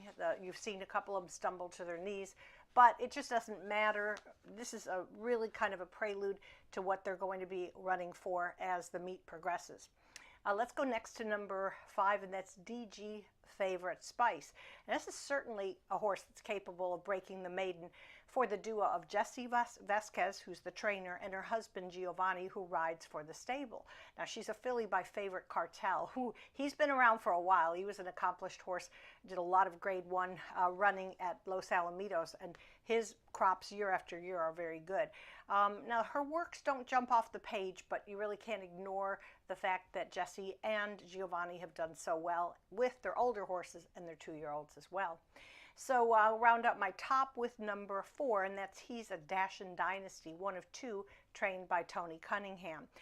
She's sired by FDD Dynasty, showing a little more in morning works. Tony uses both Luz Martinez and Francisco Quintero to ride for the barn, and both riders are having exceptional meets. I'm going to go 1, 6, 5, 4 in our finale. Want to remind everybody we're back on Saturday. It's an evening card, and please mark your calendars for our next all-quarter horse day, which is coming up on Saturday, July 1st.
The horses are coming onto the track now for the 10th and final. We close with this quarter horse maiden juvenile dash over the 250 yards. Our ninth went in 13.85. Mamacita Sky Racer, 13.85 after the ninth. 10th race here, scratch the also eligibles. Scratch 11, La Una Diva. 12, Fueled by Ivory. 13, Hidden Interest, and 14, Ancarita. 1, Special Omarfa, 2 over. 2, Hawk in the Straw, 7 over. 3, Pretty Little Surfer, plus 7 pounds. 4, he's Dashin' Dynasty, 5 over. 5, DG Favorite Spice, 7 over. 6, DNA Marfa is Royal, plus 2 pounds. The weight there, 126. 7, Jam Up Lady, plus 2. The 9, Kid Quick, plus 6. 10, Special Bad Habit, 5 over the weight listed. Exacta, Trifecta, Superfecta. Another 10-cent quarter horse, Grand High 5. Fast Track, 2 minutes to post time, 2 minutes.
The horses are approaching the starting gate.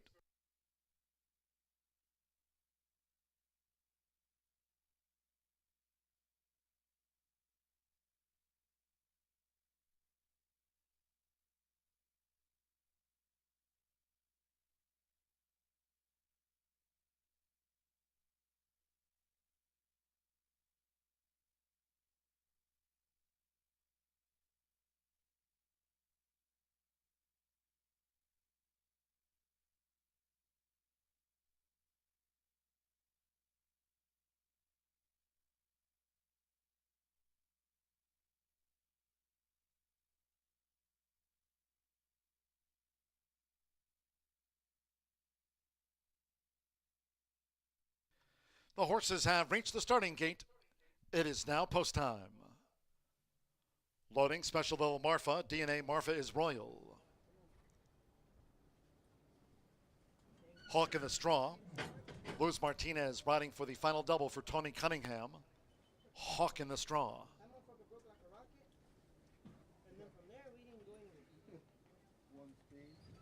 Jam Up Lady went in. Here's the sky view. Now in back of the gate, Pretty Little Surfer just unseated Rolanda Pina when getting fractious there. Pretty Little Surfer, the gray filly. In the meantime, Hawk in the Straw went in. Leading up, Pretty Little Surfer. Here comes the gray filly. Next to Jam Up Lady, One Cool Eagle has joined the line.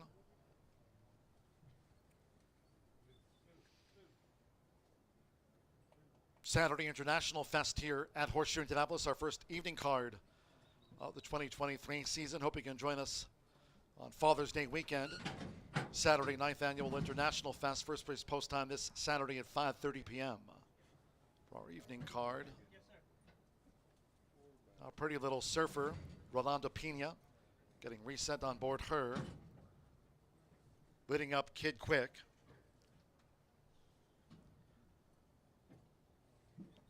A couple or maybe three back. He's the Dashin Dynasty. Special Little Marfa is the 2-1 final favorite. Special Little Marfa.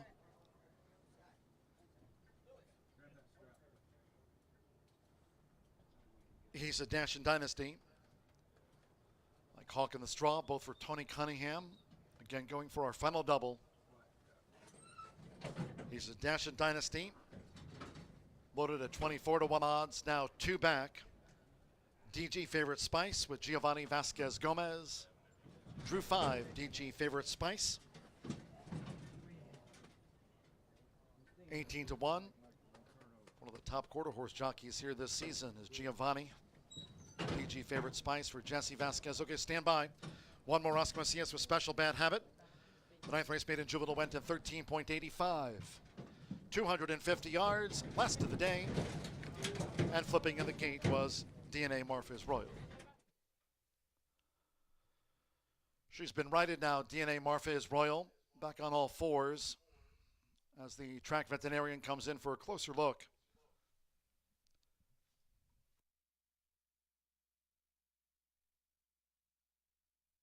They've backed her out. DNA Marfa is Royal.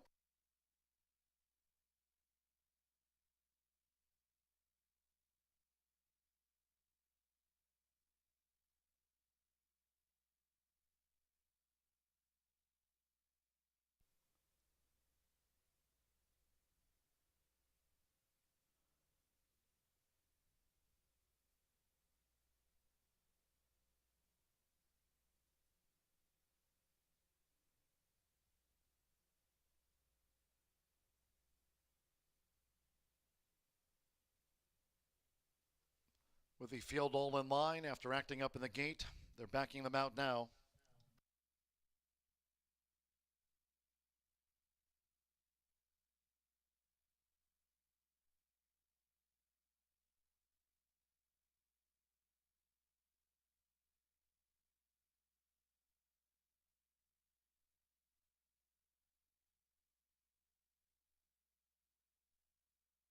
Late scratch on 6, DNA Marfa is Royal, so they were all in line. Then she got fractious in the gate. Did DNA Marfa is Royal, was backed out, went under veterinarian review, and now ordered scratched by the stewards upon recommendation of the track veterinarian at the 250-yard start. So they were all set to go. Then she flipped in the gate. Late scratch on 6, DNA Marfa is Royal. All bets on the 6 refunds. 9 and 6 for a consolation quarter horse double. 9-6 consolation double. Those that had the 6 DNA Marfa is Royal in a multi-race major, you'll now receive the post-time favorite as your substitute in our final multi-race bets here at Horseshoe Indianapolis. Scratch the 6, DNA Marfa is Royal.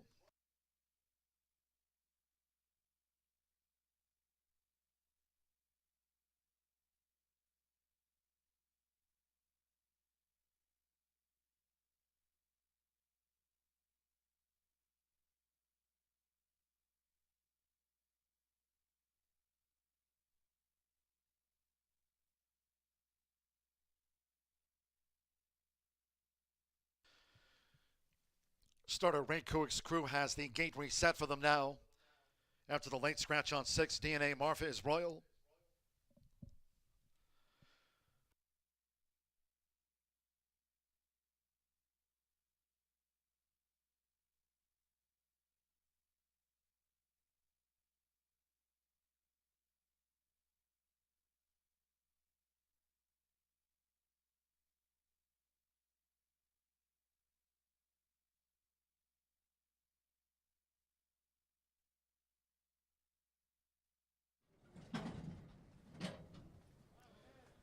Reloading here for the finale.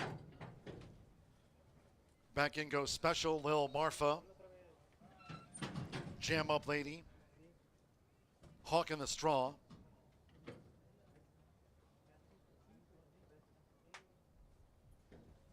DG Favorite Spice reloads,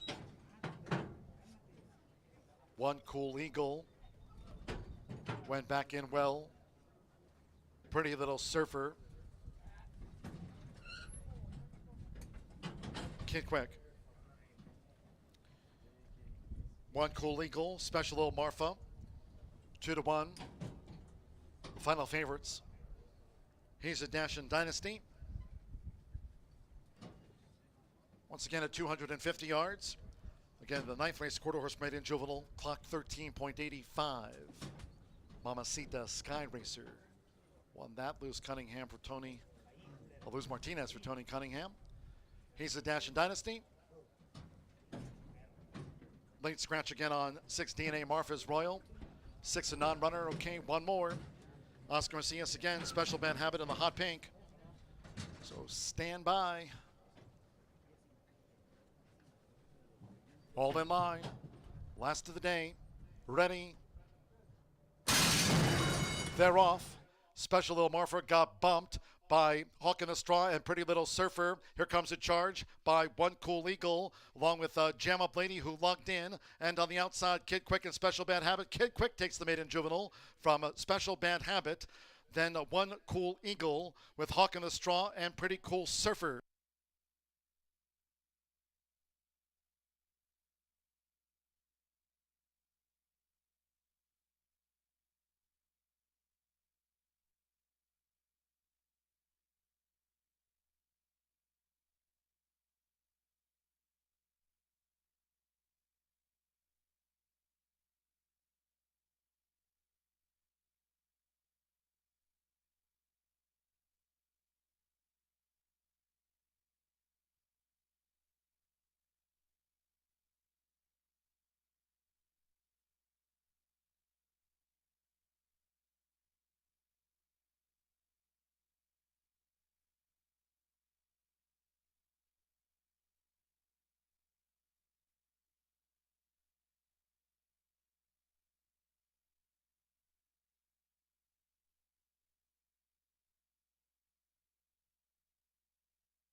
Nine, 10, 8, 2, and the 3 ran 5th to close out the card in 13.57. 13.57. The fastest of the 2 quarter horse maiden juveniles here. To wrap up the Thursday card, number 9, Kid Quick at 4-1 first, 10, Special Bad Habit. 8-1 second, 8, 1 Cool Eagle. 2-1 third while drifting in. 2 Hawk in the Straw, 17-1 fourth, Pretty Little Surfer for the quarter horse Pentafecta. 13:57, it's gone to the second time starter. Kid Quick, Diego Villamil Bocanegra for Natasha Perez. The Texas bred, Kid Quick at 4-1.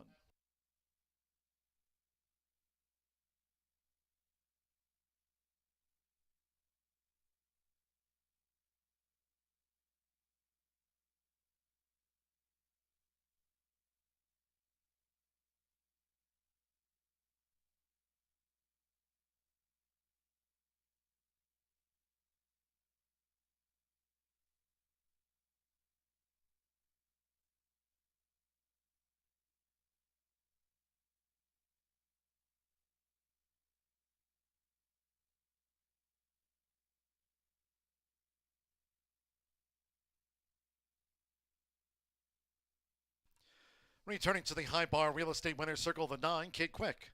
The winning jockey, Diego Villamil Bocanegra. Kid Quick is a 2-year-old bay colt by the Marfa Lights and a summer cat by DMNV Mountable. Bred in Texas by Denny and Evans. Natasha Perez trains for Juan Antonio Regalado Vera. It's official. Horseshoe Indianapolis congratulates the winning connections of Kid Quick. Takes out the maiden at second, asking 13.57. Final results in 9-10 exact is 64.40, 10 cents superfecta, $145.26. Final pick 3 of the day, 899, 873.50. $332.60 paid the 10 cent grand high 5 with the number 3 fifth. 50 cent trifecta 9-10-8 paid $61.10. 9-9 double $193. 35.80 on the consolation double. After the late scratch on 6, DNA Marfa is Royal. 10 cent pentafecta. Once again, 332.60. Pretty Little Surfer ran 5th. 13.57 after the quarter horse maiden juvenile. Fast track, that concludes our live racing program for today. We thank all that joined us here at the races. Cheers to all the horse players who tuned in. Live racing resumes on Saturday again. No live racing here tomorrow. Saturday, 9th Annual International Fest here as the Horseshoe Indianapolis jockeys compete for their native countries. Hope you can join us. Fun event. A lot of activities for the entire family to enjoy here. Our first evening card of the season, 9th Annual International Fest and the World Jockey Challenge here on Saturday, kicking off at 5:30 p.m. Eastern. You can always follow and tweet us for more at HS Indy Racing on Twitter. Final race rewind coming up with the quarter horse maiden juvenile. 13.57 clocked Kid Quick at second desking. Until next time, for all of us here at Horseshoe Indianapolis, it's been my pleasure from the broadcast booth, wrapping up a 3-day stretch. We're back with International Fest on Saturday. Track announcer John G. Dooley saying for now, good night.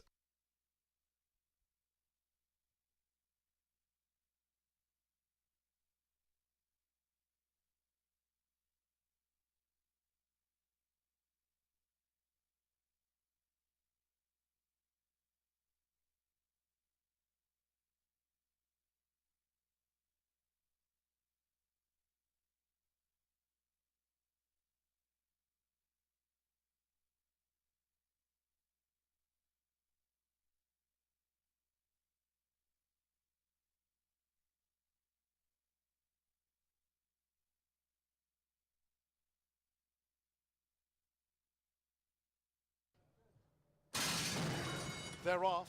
Special Little Marfa got bumped by Hawk in the Straw and Pretty Little Surfer. Here comes a charge by One Cool Eagle, along with Jam Up Lady, who lugged in. And on the outside, Kid Quick and Special Bad Habit. Kid Quick takes the maiden juvenile from Special Bad Habit.